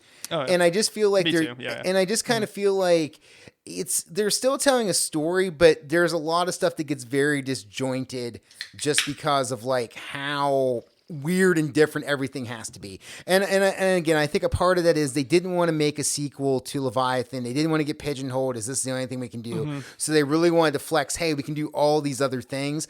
I just think that a lot of the things don't fit in the best spots. No, I mean, like, and it's probably what, like, because they started dabbling with the keyboards, bringing in the people from Mars Volta and stuff like that, which is cool because then we get a lot more synthy keyboards and Crack the Sky, and that's when they utilize those keyboards perfectly. Yeah. You want to get into that? Yep. Let's talk about All right. this second, also probably perfect album to me from them. So, and just let's keep this in mind here. Remission comes out in 2002, Leviathan in 2004. Oh fuck yeah! Blood Crack the Mountain in Sky is 2006. 2009. So Holy like, shit. and then so That's like basically, within 7 years. Yeah, that's Yeah. nuts. Yeah, to see like- that transition. yeah, we're not even through like a decade of these guys being a band yet, and now we're already here to Crack the Sky, which again, perfect album. Like Make this epic fantasy. yeah, cover art again by Paul Romano. I think this is Mastodon at arguably their best. Yeah, like this I is agree. just such an incredible album. Again, very Pink Floyd vibes of like this all goes together. This tells one big story. You have Also very spacey, like very Pink Floyd. spacey. Yeah, starting out with Oblivion, which one of my favorite songs of all time. Yep. One of my top 3 music videos of all time. Oh, The music video is so great where they're on a spaceship and then they keep getting picked by the computer and they all keep dying outside because they have to fix the spaceship. it's been forever since I've seen the actual music video for Oblivion because I always I forgot to bring it to you, but I have Live at Aragon, which is their live show they did on their Crack the Sky tour in Chicago. I think it's the theaters that, and they made a movie for Crack the Sky where they play that movie on a screen behind them while they're playing the album in its entirety from front to back. And that DVD, that CD has that DVD to the album to the album. And it's awesome because it's all like pretty much all of it's shot in black and white. And it's kind of like repeat scenes. They normally kind of repeat scenes over and over again because it's not like a full fucking movie. So Right. And it's made for a concert, so you want to have some repetition stuff. And like if it's not that, then it's like trippy animation stuff that's happening on screen. Like Divinations is specifically all just trippy animations and like watching the journey of the hero go through time and being brought to the fucking what is the album about? The album's about like I think a dude who tries to astral project and he ends up being grabbed by these witches who summon him to Tsarist Russia to try to prevent the death of Rasputin. Like you do. Yeah, like you do. Yeah. A very normal tale that we've all heard 1,000 times before. And definitely not a crazy person wrote this. Yes. And fails and then gets lost. He gets sent to hell at some point, and then the last Baron has to guide him back. Yes. Can we Tried my best. No, you did a great job with that. And actually, while we're here, and I'm gonna get up and get us some refreshments. Can you vamp about the 2 long songs on this, the Last Baron. Czar and the Last Baron. I think the Czar is like 4 different parts. It's like a 12-minute long song, and then Last Baron again is like a 13-minute long song where we see Mastodon going on these huge proggy long songs. Epics, beautifuls, yes. So the first one that happens in the album, the first long one at least, is the Czar, and the 4 parts is Usurper, Escape, Martyr, and Spyro. And it starts off very like keyboard heavy, just like, and then eventually Troy just kicks in with this heavy bass line, and they're like just kind of like creepily singing, just like I think Brent and Troy are the ones doing the vocals on this one. Oh, also we forgot to mention, this is the one where Braun starts to do clean vocals, because he's definitely the guy that he sings most of Oblivion, and also this album is based on Braun's experience, not even Braun's experience, but Brent's experience, because on the last album, Colleen and Birchman, they got nominated for a music video award. I don't know if you know this story, Tank, but the bassist from System of a Down got into a fight with Brent Hines. Really? God knows why. Brent was probably drunk. Loved the man. That tracks. He knocked him out and put Brent Hines in a coma. Like, Brent Hines smacked his skull against the pavement. He got put into a coma, and he was in a coma, I don't know how long, but obviously he's back. And this is where he came up with the imagery of Crack the Sky, and specifically Sky spelled with an E at the end, because it's loosely based on Braun Daler's sister committing suicide when he was at a very young age. So this is kind of like the redemption, like a story about him, but also like all the crazy shit I just told you about fucking witches summoning a dude trying to astral project. And eventually, like halfway through the song, not Crack the Sky, excuse me, my goodness, the Czar just comes just heavy, just riffing, and then eventually it comes back towards the end where like they just keep repeating, I was like, what is it? Don't stay, run away. Yeah. And just like over and over again. It's very eerie, and because they're trying to save Rasputin, the guy fails. Then we get to Last Baron, which starts off kind of like almost like a country riff. Because another thing I know about Brent Hines is that he wanted to play guitar, but his dad wouldn't play guitar if he didn't learn how to play banjo first. Okay. And that's why you get these awesome fucking licks that he's busting out, just fucking little, like especially Divinations. That intro riff is definitely fucking banjo licking, and it's perfect. I think I'm glad you just spoke about that song, because like it is like just such a weird thing. I wrote in my notes that it sounds like weird Jack in the Box pop-up music where it's like and then all of a sudden like everything comes in and it's like, this shouldn't work, but this works perfectly. This is great. Yeah, this is everything that I want it to be. I'm with you, man. Like this album, I love it. It's great. I definitely could argue that it is a perfect album in a lot of ways. It's not a single bad song. Like how we talked about in Leviathan, that the leading into the next song, like when one song ends and another one begins, you don't know, because it just blends together so perfectly. And it's just continuous. And like before you knew it, because like the album's I think like 56 minutes, you didn't even know it was over until it's over, and then you do know it's over because it's just this final beautiful like, and just kind of goes into spatial kind of keyboard synths, and then boom, the album's done. Which is their album, Leviathan or Crack the Sky? Oh man, both are perfect to me. It's really kind of a mood thing for me of what I really want to listen to. I guess I would go Crack the Sky, because I have seen that. I would go Crack the Sky just because I've seen that album live in its entirety, played from front to back 3 times. So I've been lucky to have experienced that 3 times. But yeah, I mean, both are perfect, and both are like, what mood? Do I want heavy fucking shit, or do I want beautiful epic? Yeah, 100%. I agree with what you're saying here. I will go Crack the Sky over Leviathan, just because I feel like Crack the Sky does. It's just, there's more to it. Like with the addition of keyboards, there's more textures, and just the way the band is playing with timing on stuff, when it slows down, when it speeds up. And also the fact that we get like 2 epics with the Czar and the Last Baron, as opposed to just getting one. with Hearts Alive off of Leviathan. Not to say Leviathan's a bad album. I love the fucking album. It's great. Listen to it. I don't know how many times. But if it's in a death match, one must go. I'm keeping Crack the Sky. That's true. Like if I had a gun to my head and or a gun to both albums, like you gotta pick one. Yeah. No, don't do this. But also, I guess another thing, the heavy emotional investment the band put into the album too. Yeah. It's like it is based off of A, Brent's coma experience, and then B, Braun's suicide of his sister at a very young age too. Yeah. Which you can hear in the lyrics too, because there are like some really heavy lyrics. You're just like, oh god, that's sad. Yeah, the song Crack the Sky, like as Braun is singing, he says, I can see the pain and is written all over your face.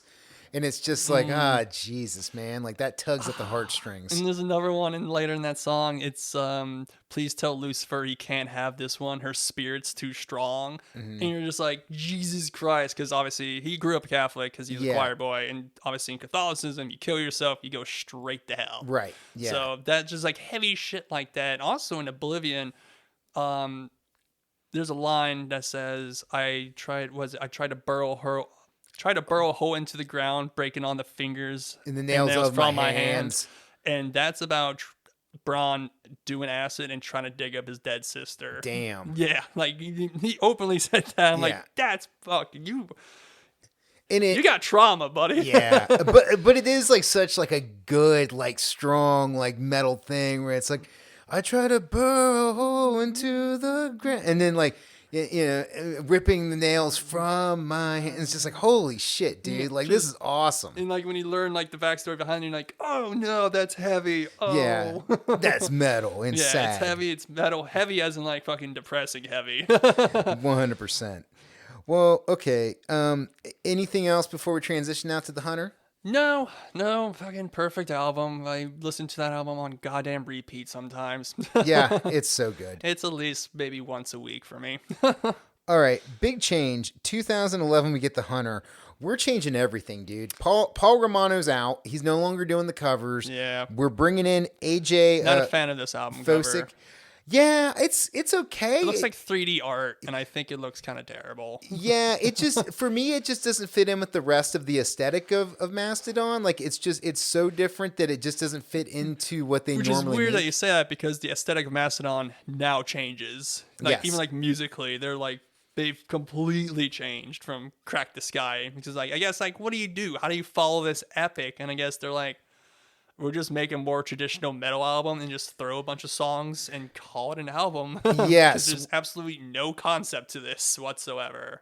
Yeah, I think they were in a real damned if you do, damned if you don't situation there. Because, I mean, how do you follow up just fucking all of this? Like, this 4-part album, fire, water, earth, wind, sky thing, and then coming off of Crack the Sky, like being this huge album and just everything that was put into it emotionally, what it was in totality, in terms of like, as we said multiple times, just front to back, it is one big ass story. It is very much akin to like The Wall or Dark Side of the Moon, where this thing is one big thing. And it's like, can you do that again? Because then you get like pigeonholed into now you're like the weird story you have band. to be, now you're the concept album band. Yeah, now you're Coheed and Cambria. Oh, yeah, which I don't really care for that much. Yeah, honestly. they're okay. They got a few things. Yeah, they're to okay. They're okay. People that love that band love that band.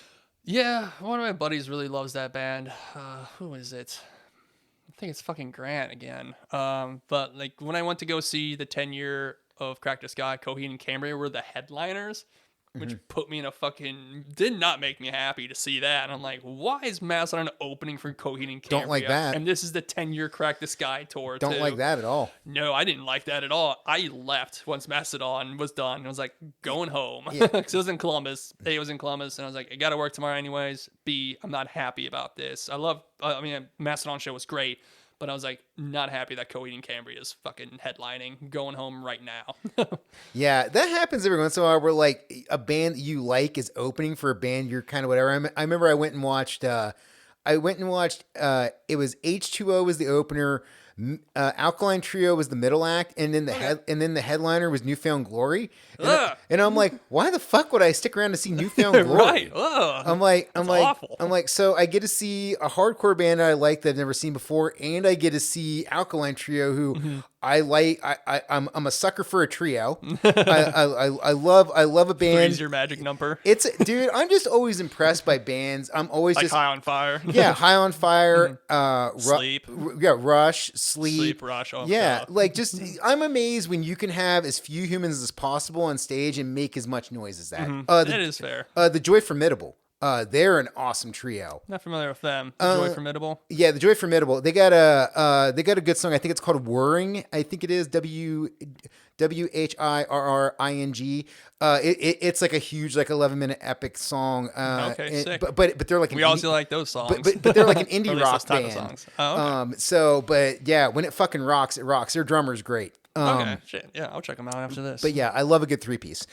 But it is always weird when you go to a concert where you're like, I don't want to see this fucking headliner. Like, I'm kind of pissed I had to pay for him. That was like, right, and those tickets weren't cheap because because I also paid for the backstage experience as well, which those tickets were not fucking cheap. But right. It was like, I'm only gonna be here for maybe an hour and 15 minutes tops just to see Mastodon do their set and then leave. Yeah, which worth it.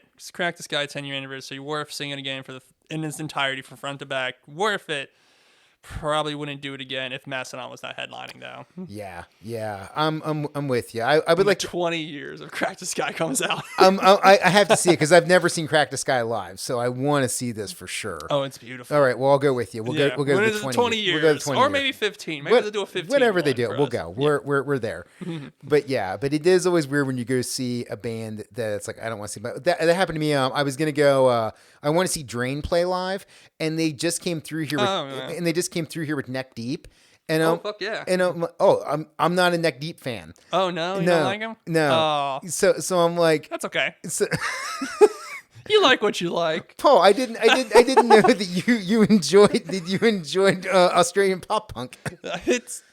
They're fun. they have a lot of songs about how living in a small town sucks. Hey, they're fun. They're playing the hits. I don't know. Yeah, but I really like Men at Work too.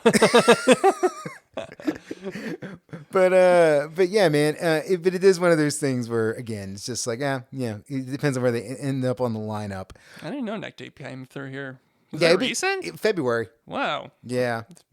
I just fucking. I'm ignorant most shows. There's so many shows and bands. bands. Like a show, I'm like, fuck yeah, let's see like the Mastodon Gojira show that we went to. I was like, yeah, we gotta fucking go to that. We gotta go to this.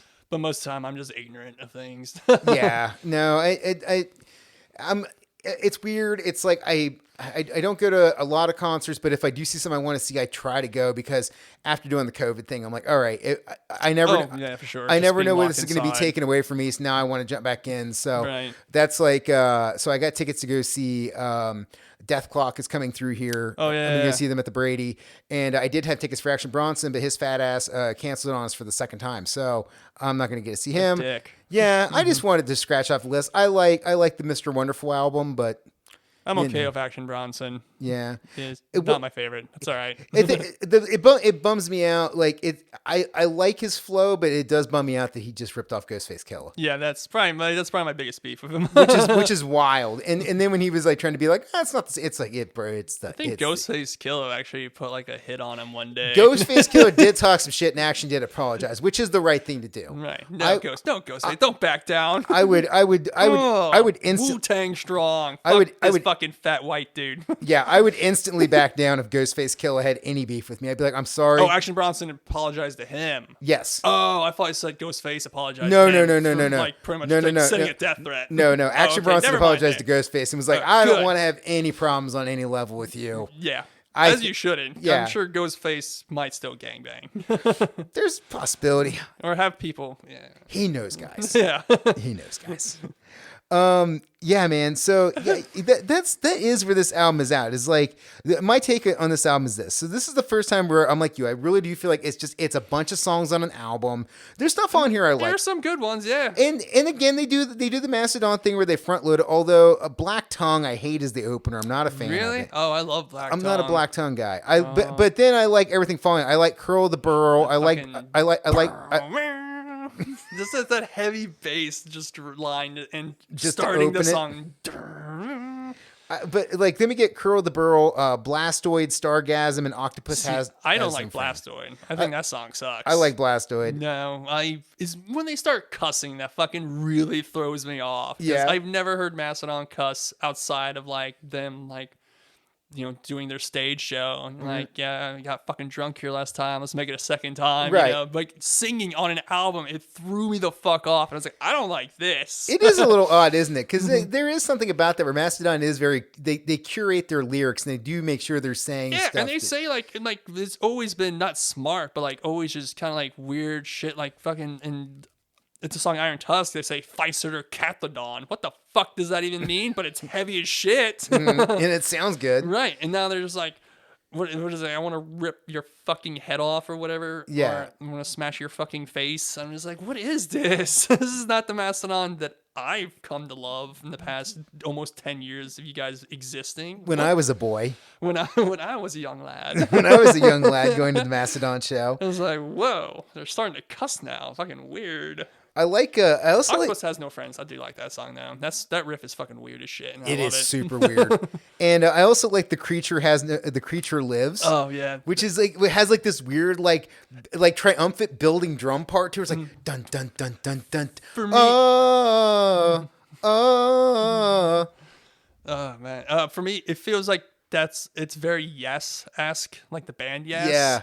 I feel like they took influence from that because it does feel like a Yes song, but Mastodon obviously made it their own. It is, which I've been lucky to hear once live. Whoa, whoa. Yeah, no, that song rules. Oh yeah. It is. This is the first album of theirs where I felt like I was listening to a band that was influenced by Mastodon instead of listening to Mastodon.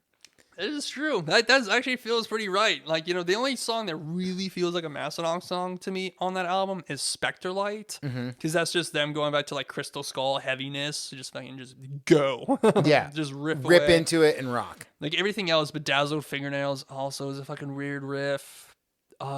Maybe Curl the Burl is very reminiscent of Colony of Birchmen with that's like that chugging riff. Yeah. Chung, chung, ba-bow, da, ba, ba-bow. Yeah, and it's also got like weird Brent Hines like lyrics where it's like, I killed a man, he died today. I killed a man because he killed my goat. Yeah, and I it's put like- my hands around his throat. That's what it is. Yeah.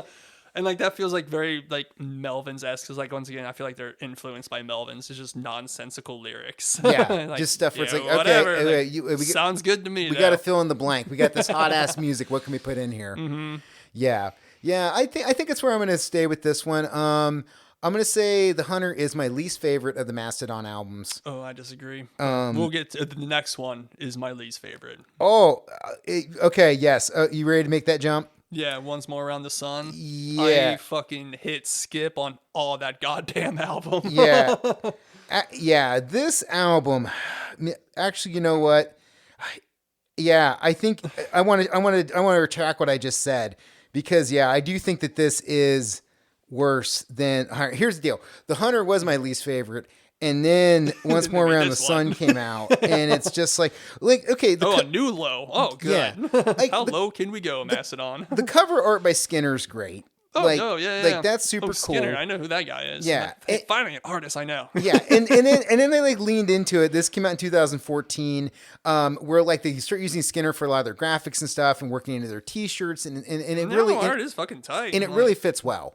It really does go well with like the weird psychedelic metal aesthetic of Mastodon. It's like a bunch, it's like a little bunch of like little circles too. How he like builds the creature thing of whatever the fuck it is, but it's like it looks like it's all just made by like bubbles. You know what I mean? Like, and it looks fucking tight as fuck.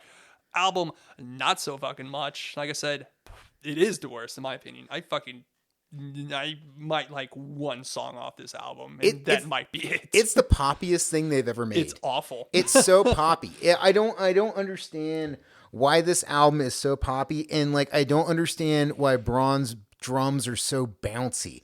Everything is like very he dumbed bouncy. it down. Like he's not as complex anymore. And it's like, yeah, it's definitely more pop heavy. Like obviously that was the Mother Load is. I mean, we were watching the video before this where it's like literally like strippers shaking their asses to the beat. I mean, which is cool. And like it took me a long while to be okay with that song. Yeah. I still don't. If it pops on my playlist, I'm probably gonna hit skip on it. And I'm like, can I just get a better Mastodon song? I always skip it. I'm exactly. I'm like, if I'm listening to a Mastodon mix, I'm like, there's so many other things. The only song I don't skip on there, I wrote it down. I'm sorry, give me a second. No, I got two of them. Okay. I like Asleep in the Deep. I think Asleep might be it actually. Asleep in the Deep and Ember City are the two standout songs from this album because they sound like Mastodon songs. And I like both of those. And honestly, I prefer Asleep in the Deep as a instrumental. It is Asleep in the Deep. Yeah, that is the one I actually like. Okay. Yeah, because when they drop Medium Rarities later on, I think it was like 2019. Oh yeah. They do have the instrumental version on there of Asleep in the Deep. Oh, that's right. And I dig it a lot more. Pretty sure I've listened to that song live once too. I don't remember where. It's good. Yeah, I did. I think that was the 10-year anniversary. It was like that. Sorry. I think Asleep in the Deep was there, and I think Storm Breather was there, and then it was Mother Puncher, and that was the end of their sets. Nice. After Crack the Sky. And I was like, solid. Yeah, I was like, cool. All right, cool. I got to hear Mother Puncher and Storm Breather and Asleep in the Deep. Asleep in the Deep is, I think, the only song I like off that album. High Road has such a good opening riff, and it turns to fucking shit. Agreed. Dun, dun, dun, dun, dun, dun, dun, dun, dun. Yeah, and it really just reeks of weed, and all of a sudden you just make it worse. I'm like, what happened? Yeah, and then like the chorus on that, where it's like Brian be like, I take the high road down, I'll take the road below you, and it's just like, what is happening? Like, what is this? What happened to the first riff? Seriously, like that, like this song is so bad it made me go full Tucker Carlson. I was like, what is this? What is happening? Mastodon. Mastodon used to be metal, not anymore. What happened here? What's happening? Now they're putting out bullshit pop music. Yeah. Like it's a really weird, poppy, odd album. Yeah, and like I totally forgot about that part when you sent it to me earlier about the Aunt Lisa part. Where like, there was like a legitimate like, hey ho, let's go. And I was like, I totally forgot about that. I forgot about it too until I was listening back to it today at work, and I'm like, what the fuck is happening right now? Yeah, I listened to work, and I think I just skipped it. I think I knew in the like subconsciously, like, no, this song sucks, skip. And then I re-listened today when he sent me the script. And I was like, fuck, is that why I hate that song? And then I listened to it, and I was like, this is why I hate this song. What are we doing here? Also, Aunt Lisa is not a Mastodon song name. No. It doesn't make any sense. It could be. If there was like a story behind, if they were actually telling a story behind this album, I can see like a creepy old witch or lady that lives in the forest. Because that's what I thought when I first read the song title Aunt Lisa. When I first listened to this album, I was like, oh, it's probably about a witch in the woods or something. Not fucking whatsoever. No, might be about their own fucking aunt who was really into the Ramones. Yes. And hey ho, let's go. Like we literally get a hey ho, let's fucking go. Hey ho, let's get up and rock and roll. Oh god. Ew. Mastodon, put down the weed or pick the weed back up. Whatever you got to do. Whatever you got to do with the weed to never make this fucking album again. Put down the K2. Go back to the original stuff. That's right. Yeah, get off the gas station shit. Right. Like what happened to you guys? Well, you know what happened? In 2017, they released Emperor of Sand. Yeah. And wow, what a return to form. Mm-hmm. So this is first off, cover art by Richie Beckett. Shout out Richie Beckett, incredible illustrator from the UK. Like, go check out his stuff, everybody. Richie Beckett fucking rules. Richie Beckett. This is return to classic Mastodon. This feels like the fifth concept album because now that we've done Fire, Water, Earth, and Sky, now we're in the desert. Mm-hmm. And I'm not sure where the desert fits into that. I would think that the desert would be part of Earth, but apparently we're just like, you know what, we were at sea one time, now we're in an inhospitable desert. I don't know. That's actually a good question. Hey, either way, they're going back to concept, which is good move. Mm-hmm. I didn't listen to this album for the longest time because their first single they put out was Show Yourself. Oh, Show Yourself is not a good song. Yeah, it immediately put me off. It like gave me flashbacks to Once More Around the Sun. I'm like, this is gonna suck, and I never gave it a chance for years. Show yourself. God. Show what you're pop made punk, of, dude. You're not the shut no. I'm like, this sucks, and I turned it off, and I never gave it a shot for years. It's so bad. Okay, here's where I'm on the opposite end of you. So I got tickets to go see Mastodon during the tour for this, and because I bought the ticket, they gave me a free CD. I got a free CD that's kinda cool. of Empire of Sand, and I was like, it's 2017. I've been listening to my iPod for years. What the fuck do I do with this?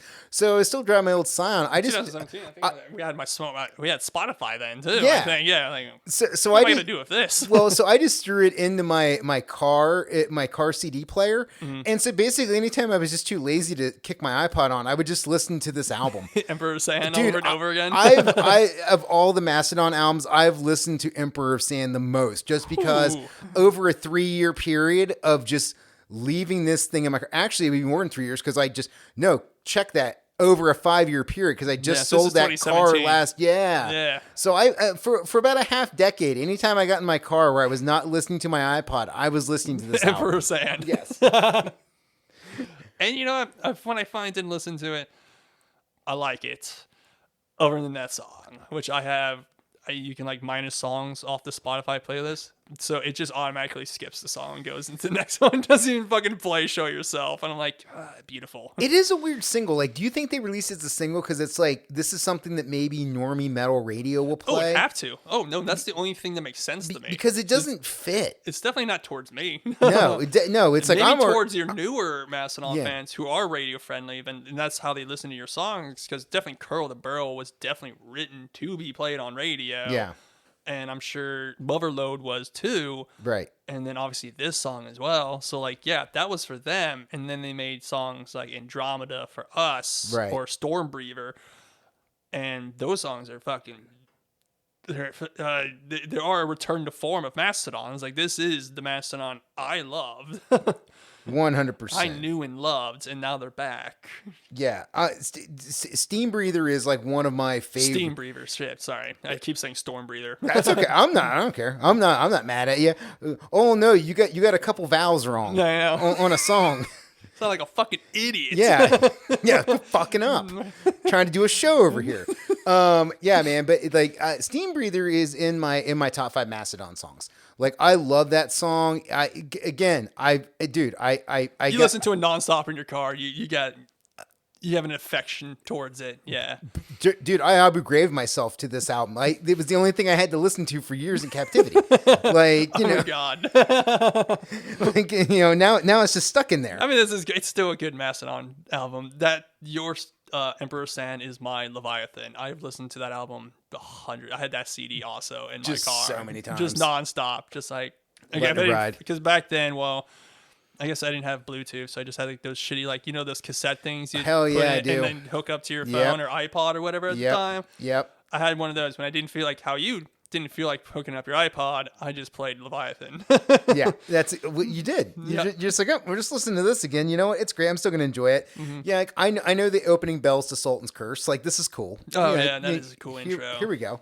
Not one of my. I don't like that song too much either, but a very cool intro. I think it kind of is that it gets pretty poppy. I think during the chorus too in that one, if I remember. But I do think it is kind of a way to a cool way to kind of open the album in like a minimalist way of like, wait, what is this? Because like it doesn't come blasting out the gates, but it's like this weird like chime thing, and it's like, what is this? Yeah, it's like, okay, I like it. It kind of gives like a mystical feel to it, you know. Very much so. I also really like the song Scorpion's Breath. Scorpion's Breath is good. If you have Scott Kelly on your song, his vocals are awesome. I don't think we've talked about it yet.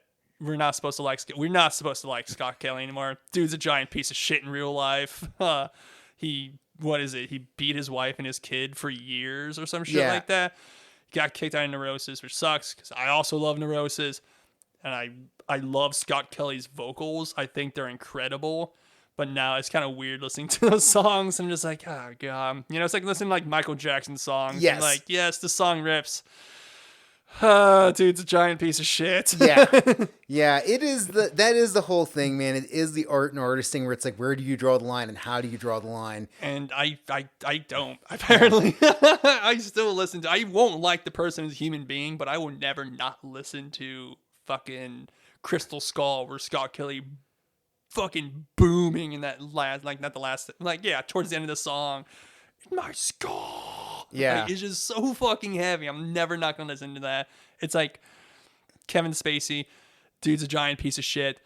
I will never not watch Seven. Yeah. Seven's incredible. Always will watch it. I love The Road Warrior. It's probably my favorite movie of all time. Number one, yeah. Mel Gibson's an asshole, but giant goddamn, piece of shit in real life. what an incredible movie. Yep. Yeah. I'm never gonna pay money to go see Morrissey, but the sad boy in me loves the Smiths.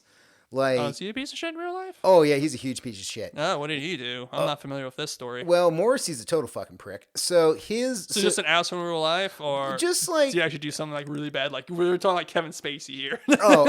well, so his whole deal is he's Morrissey, so he's up his own ass, and he'll do shit where he'll be like, he'll come and then like he'll set up a concert and he'll just like cancel out of nowhere. He's like, I'm not going to do it. And it's like, there's people here. He's like, I'm not going to do it. Oh. Or what? So he's just a general asshole. Well, or then what he'll do is like he's like very staunch vegan. So then he'll during concerts like before the show, we'll just play like PETA footage of like animals being slaughtered in slaughterhouses. Get the fuck out of my face. Yeah, and it's like, cool. I came to your concert and now I got to watch a pig get decapitated. Great. Awesome. Is this count decapitation? Because if not, if it was, this makes sense. If not, this sucks. And then also, nothing wrong with being vegan. Just fucking stay in your business. I stay in my business. Well, and here's where I'm going to throw a being wrong with vegan here. Oh, okay. So because this next part is very much like the whole thing of the way I look at religion.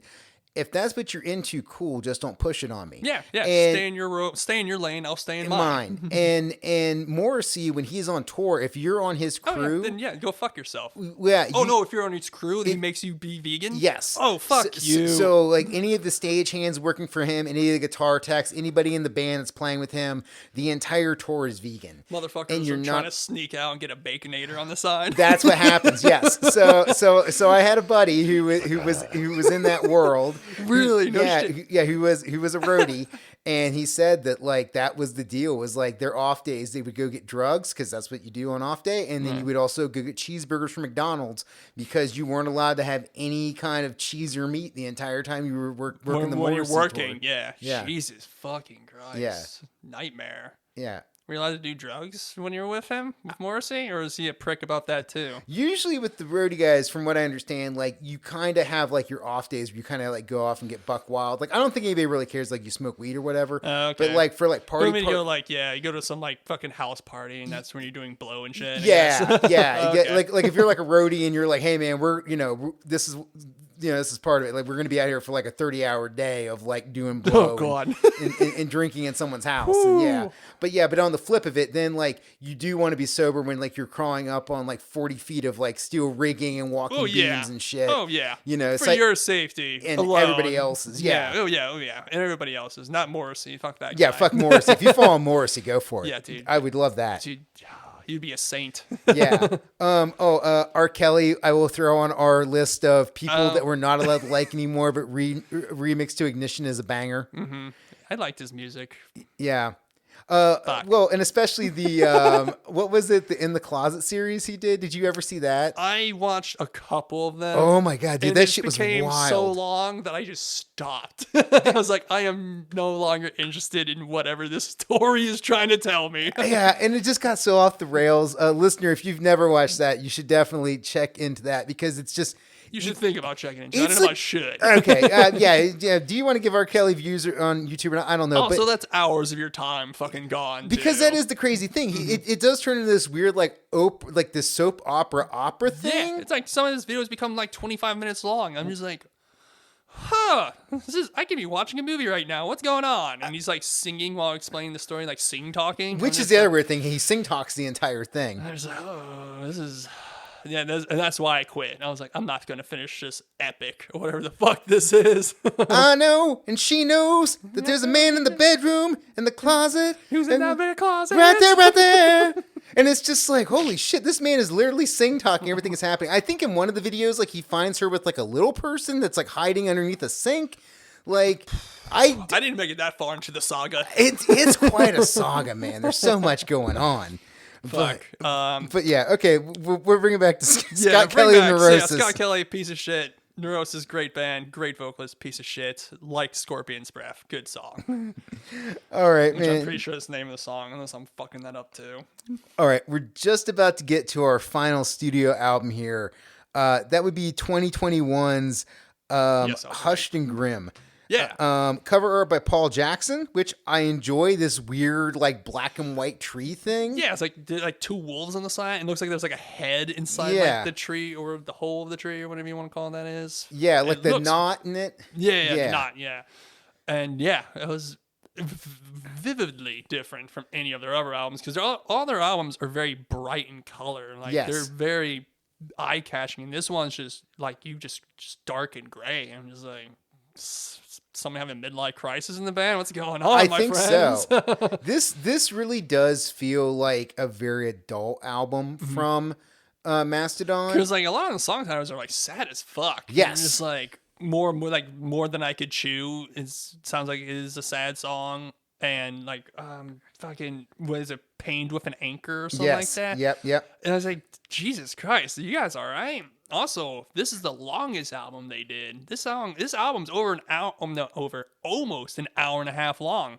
Fuck me. Did they record this during COVID? Was that the deal? Because I don't. This just came out in what, 2021? 21. I mean, well, Man, they probably could have. maybe because I do remember because okay, so Emperor Sand came out in 2017, Right. And they had to have toured on it, and everybody was shut down touring. So it might have been like the 3-year mark, might have been 2020. So they might have been scheduled to record again.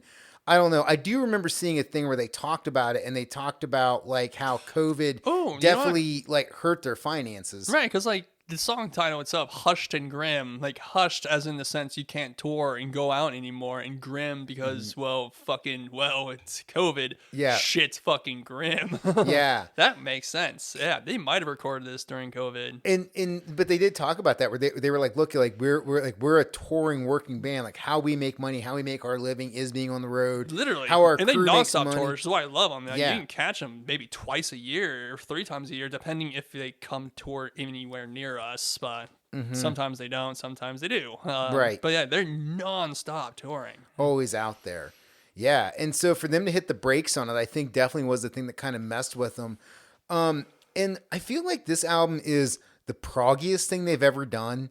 There's just a lot of weird time signature stuff. There's like a lot of weird like riffs with the guitar. They're like bump, bump, bump, And a lot more keyboard too. bump, And like a lot more like bump, there's like ba-da-da-da. keyboard solos too Yeah. and stuff like that. And like really incorporating more keyboard than there already was in Crack the Sky. And like actually like, 'cause, like when we saw them last, they actually had a keyboard player. on stage. Right. Like I mean, they always had one on stage, but I don't know who it was.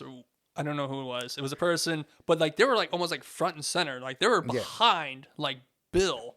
When there was a keyboardist for Crack the Sky, that dude was off to the fucking side. Like you didn't see him. Like you could see him if you looked, but he wasn't like front and center like this person was. And I was like, this is new. Never saw this before. Yeah. I hope they keep doing it, man. I really do think it Pretty brings cool. like it brings a lot to the band. Yeah, like the songs that we heard from that album live sounded great live, and I was like, this is pretty cool. All right. Really did. Yeah, and honestly, like Mastodon's a band where again I compare them to Rush, where it's like in my mind, like they're this band that goes through different cycles on different albums and they're doing various things. But at no point do I ever want to see them like stop exploring. Like if some point in Mastodon's like, we're going to bring in saxophones, I'm like, fuck it, do it. Yeah, let's hear what that sounds like. Yeah, Why you know the what? fuck not? Yeah, if it works, awesome. If it doesn't, fucking scrap that immediately. Call up Tim Capelli, you can get him. And have him come in and lay down some fat sax. Yeah. Like with the heavy synths too from the keyboarders. Yeah. You'd be like gunship-esque, but Mastodon takes a spin on it. Yeah, we could definitely make this happen. Ooh. Yeah. Let's write a letter to one of them. Like, hey. I mean, we all know they watch Adult Hey, Swim. Bill. Yeah. Hey, Bill. You know it'd be awesome. You like the Lost Boys. Who doesn't? Get that sax, Get the sax guy. Get heavy synths, I still do you guys, Yeah. but like, let's rock let's see what it sounds like Play with it up. saxophone. It's just one song. How about that? Let's just do one and see what that sounds like. Yeah. Let's see what happens. Releases a single, and if it's well received, then just fucking take off from Go there. with it. Tour on it. Yeah, man. I agree with you though. I do think that this album is, for me, this feels very much like a very formed Mastodon, a confident Mastodon that knows what it is. They know what they do well, and they know what they can make happen, and just starting to like kind of play and be more adventurous and experimental with what they're making. I don't know if I would say, like, I don't feel like this album. I haven't sat with it enough to. Like, I've definitely listened to the first, the first side of it, but it's a big ass double album. Yeah, and like the back half, hour and a half. Yeah, it's so much to get to. Mm-hmm. And like I know for a fact it's not my least favorite album because I do listen to it every once in a while. I couldn't discern song titles, not really. Like the only one that really stands out with me is a Sickle in Peace, I think. Yeah. That one I can like I can tell when that song's on. The other ones are kind of interchangeable to me, because I'm not really paying attention, because I listen to when I'm at work and like I'm not really paying attention to the set list, so I just kind of listen to it. They can get blurry. Right. I'm with you. And I know for a fact it's not my least favorite because it's definitely Once More Around the Sun, because I definitely do not listen to that album. Bad album. Whatsoever. Yeah, I agree with you. I'm with you. Pain with an Anchor has these really great sweeping drums in it. Sickle in Peace has that super unique opening guitar riff that it's got going on. And then like we talked about, More Than I Can Chew and also Tear Drinker, I feel Tear Drinkers fucking rips. Oh yeah, it has that cool. Is that the one with the cool music video where you see, like it's like a mountain face? Yeah, like a crying just like waterfall. Yeah, that's right. That's a fucking great music video. I really like that song. Yeah. So I like it too. So I feel like we're on a good trajectory. Like, I don't know. And again, I think with this one, I need to sit with it more to understand, is this a concept album or is this just a bunch of songs that they put together? Because of what I have listened to, there is a flow, but it's not. It's not. They're all very similar tone too. That's the thing. The tone is similar, but yes, it. They're similar tone, but it doesn't have. But it's not like the flow of either Leviathan or Crack the Sky, where it's like you have like various ups and downs through it. I think you nailed it right there when you said the tone. Like, it is a very set sound throughout this thing. Right, and that's why the songs get blurry to me, because they all kind of like they have the same tone. I'm just like, what song am I on now? I'm like, fuck, I was on that song. That was 2 songs ago. Fuck. Right. Can we just, as we start to close out, can we just talk about seeing Mastodon live and how much fun that is? Hell yeah, dude. Oh man, they're one of my favorite live bands. They always have like a cool live show. They're normally pretty technically proficient. I've been to shows where like I can tell Brent's drunk and he's a little sloppy on guitar, but everyone else kills it. Ron's always on point. Troy always brings it. Bill's, it seems like he's probably the most sober one out of all of them. He's always just, also he used to be in a math rock band too, so he's always just technically proficient. Like he's never sloppy. I've never seen that dude be sloppy. They always have some cool visuals playing in the background of every show I've ever seen. Like when I saw Crack the Sky live twice, the first 2 times they had a movie playing in the background and they will play it on the screen behind them. That was incredible to look at. And if not that, it's just crazy animation visuals, just trippy visuals, and looks awesome. The one show we went together, when they brought out the Sasquatch on stage. Oh my god, that was sick as fuck. That was the best thing. Bands, please start having more mascots on stage. Right, and this motherfucker was towering too. Like he was like 10 feet at least. Right, at least 10 feet. Like he was towering over them. I was like, holy fuck, this motherfucker's on stilts. Yeah, 100%. Walking this thing. It was awesome. Like, yeah, do shit like that. That's cool as fuck. Yeah, I'm a sucker for, if you're in a band and you bring out like some kind of like puppet mascot thing, like, you know, the whole thing Iron Maiden does, where like they bring out Eddie. Yeah, and like, and the thing they got now for like the Trooper, where like Eddie comes out and like sword fights with Bruce Dickinson and shit. You know, or, no, I've never seen that. Yeah, that sounds awesome though. Yeah, they got like a whole thing with that. I mean, but even shit back in the day, like I remember seeing Less Than Jake once, and they had like a mascot guy that was just like a dude that dressed up with the skull mask and would wear like a red Dickies coveralls, and his job was to see this ran around the stage and like went nuts. And I'm a sucker for that shit. I love that shit. I love like the dancing Boss Tone from the Boss Tones, or like Bobo for a Veil, or, you know, I mean, maybe or the greatest hype man of all time in Flavor Flav. You know, I love a hype man. I love a dude, a mascot, of somebody who just comes out and their whole job is just fucking hype shit up. Now that you brought up that Bruce Dickinson thing, sorry. I've seen them on Amarth multiple times, and they sometimes have dudes come on stage dressed as Viking with shields and like just full on have a battle. Nice. While they're just blaring what the fuck ever, like Hell Cry yeah. of the Blackbirds or whatever. And like that was like, that's pretty fucking cool. That's what I want in the stage show. Like when I see a band play, if you add in some like cool elements, I'm always stoked for it. I remember, it's like when I saw Goblin. I'm never not gonna hate it. No, it's always gonna be cool. I'm like, fuck yeah, dude. This is fun. Bring something out. Have a blast. I remember I saw Goblin live, and the lead singer's daughter can dance. So like when they were playing the Suspiria soundtrack, the main title song. Goblin. Yeah. So she was like dancing on stage and like doing ballet. That's awesome. And it's like, this you is saw great. Goblin live? Yeah, I saw Goblin with Zombie in the basement of the Taft Theater. That's sick. Oh man, I didn't know Goblin. How long ago was this? It was over a decade. I didn't know you. If I known you, I would have invited you. Yeah, no, because I love Suspiria. I was like Goblin. I was like, talk about the Suspiria band, and then as soon as you like immediately you're like, you just start playing the Suspiria soundtrack. I'm like, what? Yeah, that's awesome. Yeah, I would always end up in like weird basement shows with Ian at that place because I remember I saw that there with Ian, and then him and I went and saw Death Grips there together. Oh fuck, that's sick. And that was fun and awesome and weird. That must have been weird. I mean, like I don't know how much you are into Death Grips. I really like Death Grips, so I would have been like, this is fucking tight. It was very tight. Like MC Ride was just going nuts. And then like the DJ is he's cool. He just kind of nods his head and shit while, did they have the live drummer at the time or not? Because I know they've incorporated a live drummer into their shows. They didn't. No, or actually, I think what happened. I take that back. What would happen is the DJ guy would like go. Like set the like whatever he was gonna have happen on like the electronics, and he'd be like run over and jump on the drums. Oh, okay. Yeah. Okay. I think they actually have their own separate drummer now because I remember seeing a live video of them. I don't know what song. I think that was Tachyon Deaf Yawn. I think is that crazy little. Yeah. Oh, we won't get into it.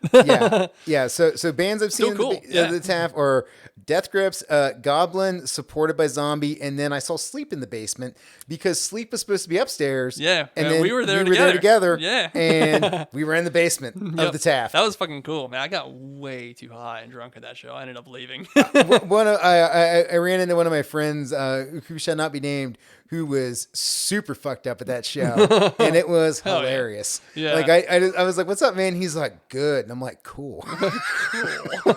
Yeah, I got a little too lit there and ended up leaving. Like I think at the last song, and just be like, I need to get an Uber right now, or I'm not gonna have a good time getting home. Well, it just there was that thing at the beginning where they crushed us with like 20 minutes. Dude, it was incredible because it was also very just off my ass. Yes. Just like they were playing like what, like just like NASA communications. Yeah, I was like, well, like just heavy feedback. I'm like, this is insane right now. Yeah. So and they kick off with Marijuana Nun. I'm like, oh yeah. Yeah. Listener, to paint this picture, we're in a dark basement for 20 minutes. And all you're hearing is like weed everywhere. Yeah. Just a smoke of a cloud of weed smoke. and all you can hear is like boop, boop.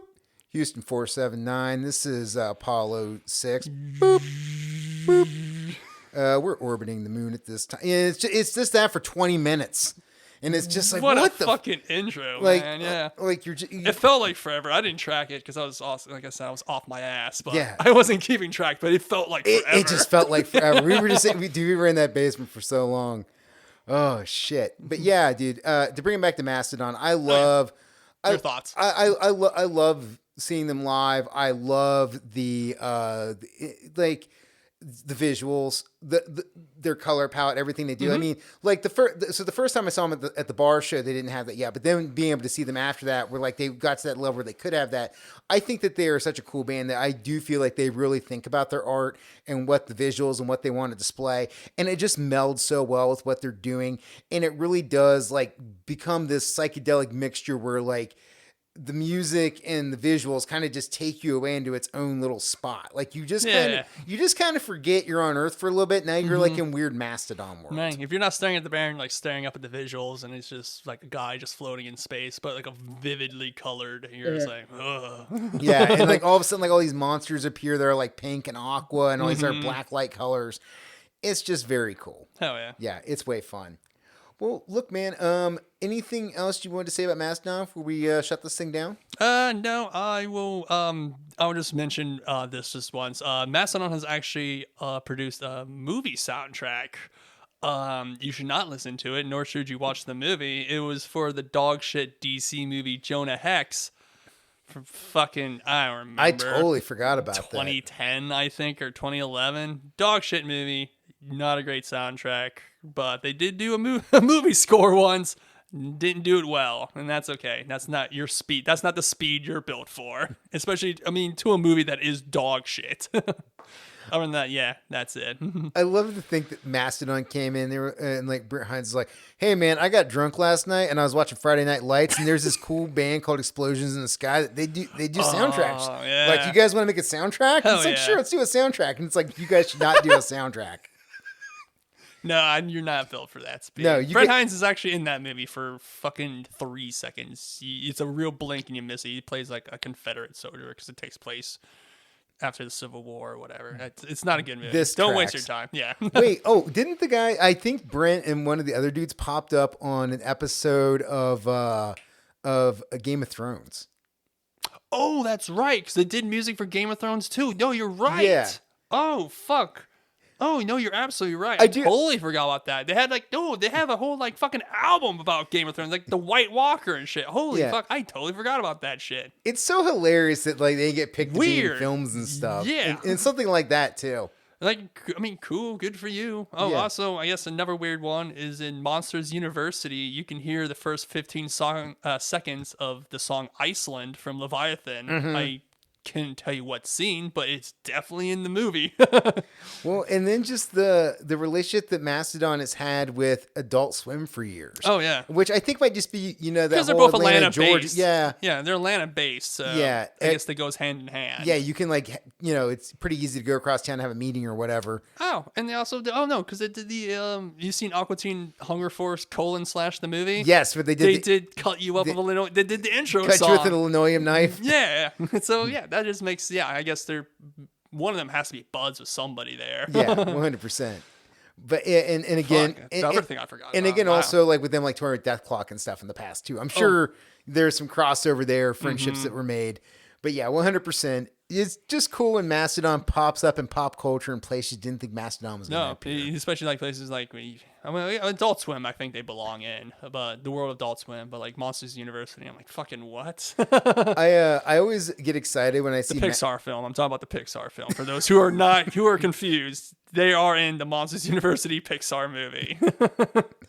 I like when Mastodon pops up on night show, like the Tonight Show, or like when they would appear on Letterman, or Oh yeah, I've seen a couple of like, those broadcasts. It's so weird because it just doesn't make sense. It just feels totally off. But here they are. They got to promote the and then album. you have to have this crowd that actually they're like you have to clap for them. You Yeah. have to make you feel like you're into them, and you're just like these normal ass just Yeah. white folk, and you're just like none of these people have a beard.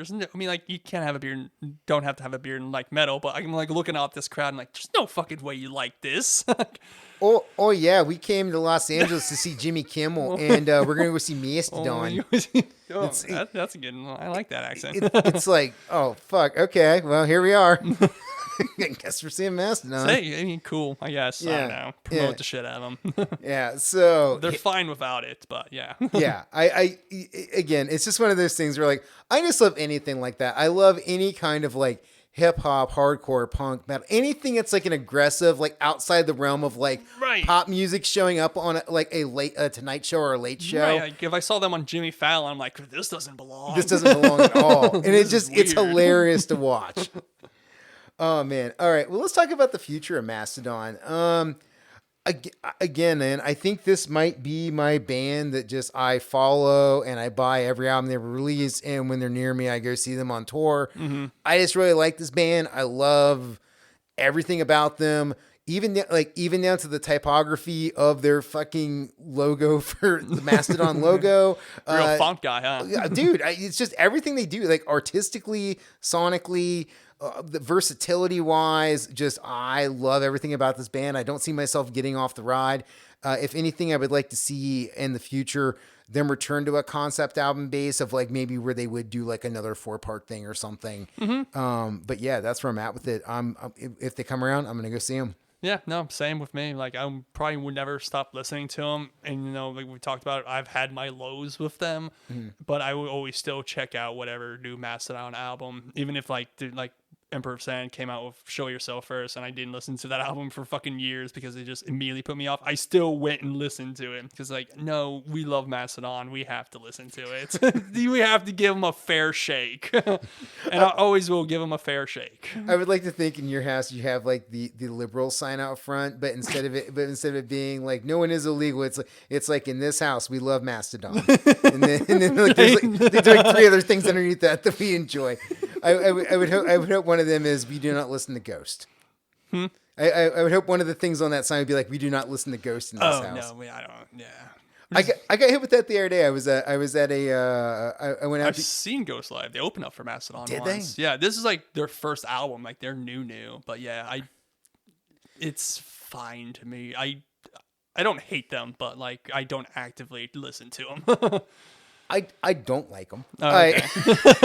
That's okay. There are some songs I do like. Mariana Cross. I really do like that song. I don't know why. It has very catchy rhythm. I like it. I feel very bait and switch when I first saw them. Like, these guys look awesome. These guys are going to be great. And They are. They look really they cool. look really cool. Because again, I'm a sucker for if you got a mascot on stage or if you have like you got some makeup or I like a good pageantry in my band. If you got you got some costumes, I'm in. They were like hanging like that art you would find like in churches and stuff like that. Like they were hanging that from the ceiling. I was like, what is this? And I didn't know who Ghost was. And I am a sucker for their first album because to me their first album is just a rip off of Blue Oyster Cult, and I really like Blue Oyster Cult. It's like, all right, this is Blue Oyster Cult with more Satan in the lyrics. Okay. And I love Blue Oyster Cult, so I was a sucker for that first album. But everything since then, I'm like, I'm okay. I would be okay if it didn't happen. Don't hate it though. When my wife and I were out there and we went to go get beers and I was talking to the bartender and he saw my High on Fire shirt and he was like, oh, what is that? And I explained it and he's like, oh, cool.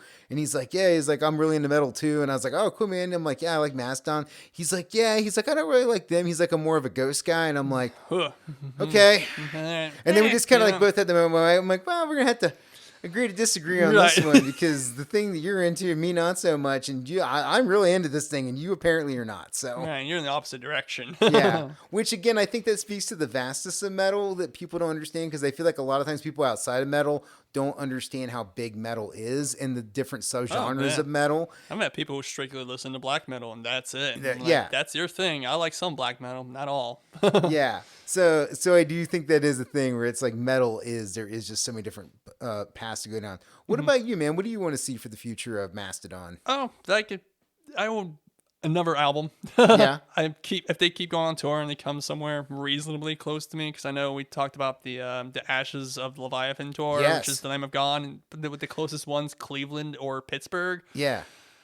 And they're like on a Wednesday. Yeah, those are fucking hikes. And as much as I would love, I would love to see Leviathan in its entirety. I would have to think about it, but I would prefer if they came closer to me. Yes. If they came to Columbus, or hey, come back to Cincinnati, or I guess Newport and Levy. When we come back there, where are we gonna go? Right? How about that? Yeah, not fucking Cleveland or Pittsburgh. Yeah. Well, and again, I think this might be that thing where like of Mastodon touring so often, where it's like. With Ohio, it's like you either go to Cleveland or Columbus or Cincinnati, and I think they're working it where it's like, all right, went to Cincinnati last year, we'll go to Cleveland this year. Right. You know what? This could be just like the first branch of the tour, the first leg of the tour, right? Because the first leg of the one we saw, Gojira and Mastodon, they played like mostly West Coast and then made their way to South America, and then they came to us. Which I really hope that's what's happening with this, because I really do want to see this tour. I'm not a huge Lamb of God fan, but Ashes of the Wake is by far my most favorite album they've ever done. Yeah. I love the drums on that album. The drums literally sound like gunshots. Like, it is a super good album. Yeah, it's been a very long time since Ashes of the Wake, but I do enjoy Lamb of God. Like, I like the first album the most. The Black Label, I think. I can't remember. Burning the Priest of Messiah or something like that. I don't remember. Yeah, whatever it's called. The first album is just fucking straight grind at some points, but yeah. Yeah, back when Randy Would Blythe... love to see it either way. Yeah. Yeah, back when Randy Blythe was a problem, before he's now maturing Randy. He's sobered up. Yeah, now he's Dad Randy, and he's very much like, hey, I'm here to do my job. Right. Yeah, good. Yeah. Well, look, man, always good having you on the show. Thank you for hanging out. Can you hit the people where they can find you out online before we get out of here? Absolutely. You can find me on Instagram at beard_of_pow, P-A-W-L. And you can also find me on Facebook at Paul Gonzalez. Listener, find me at Neil to No One on Instagram. The link tree is on there as well. Thanks for listening to What You Into. If you got a friend that's in the metal, can you just text them the show, share it with them, do something like that? Algorithm online kind of sucks, so it's just way easier if, you just get it straight to them. Also, every episode of the podcast is evergreen. You can jump in wherever you want. There's over 150 of them. If you're into something, I probably talked about it. Just check the back catalog and give it a listen. Paul, thank you so much for hanging out, man. I appreciate you. Thank you. And listener, thanks for listening to us talking about Mastodon. Peace.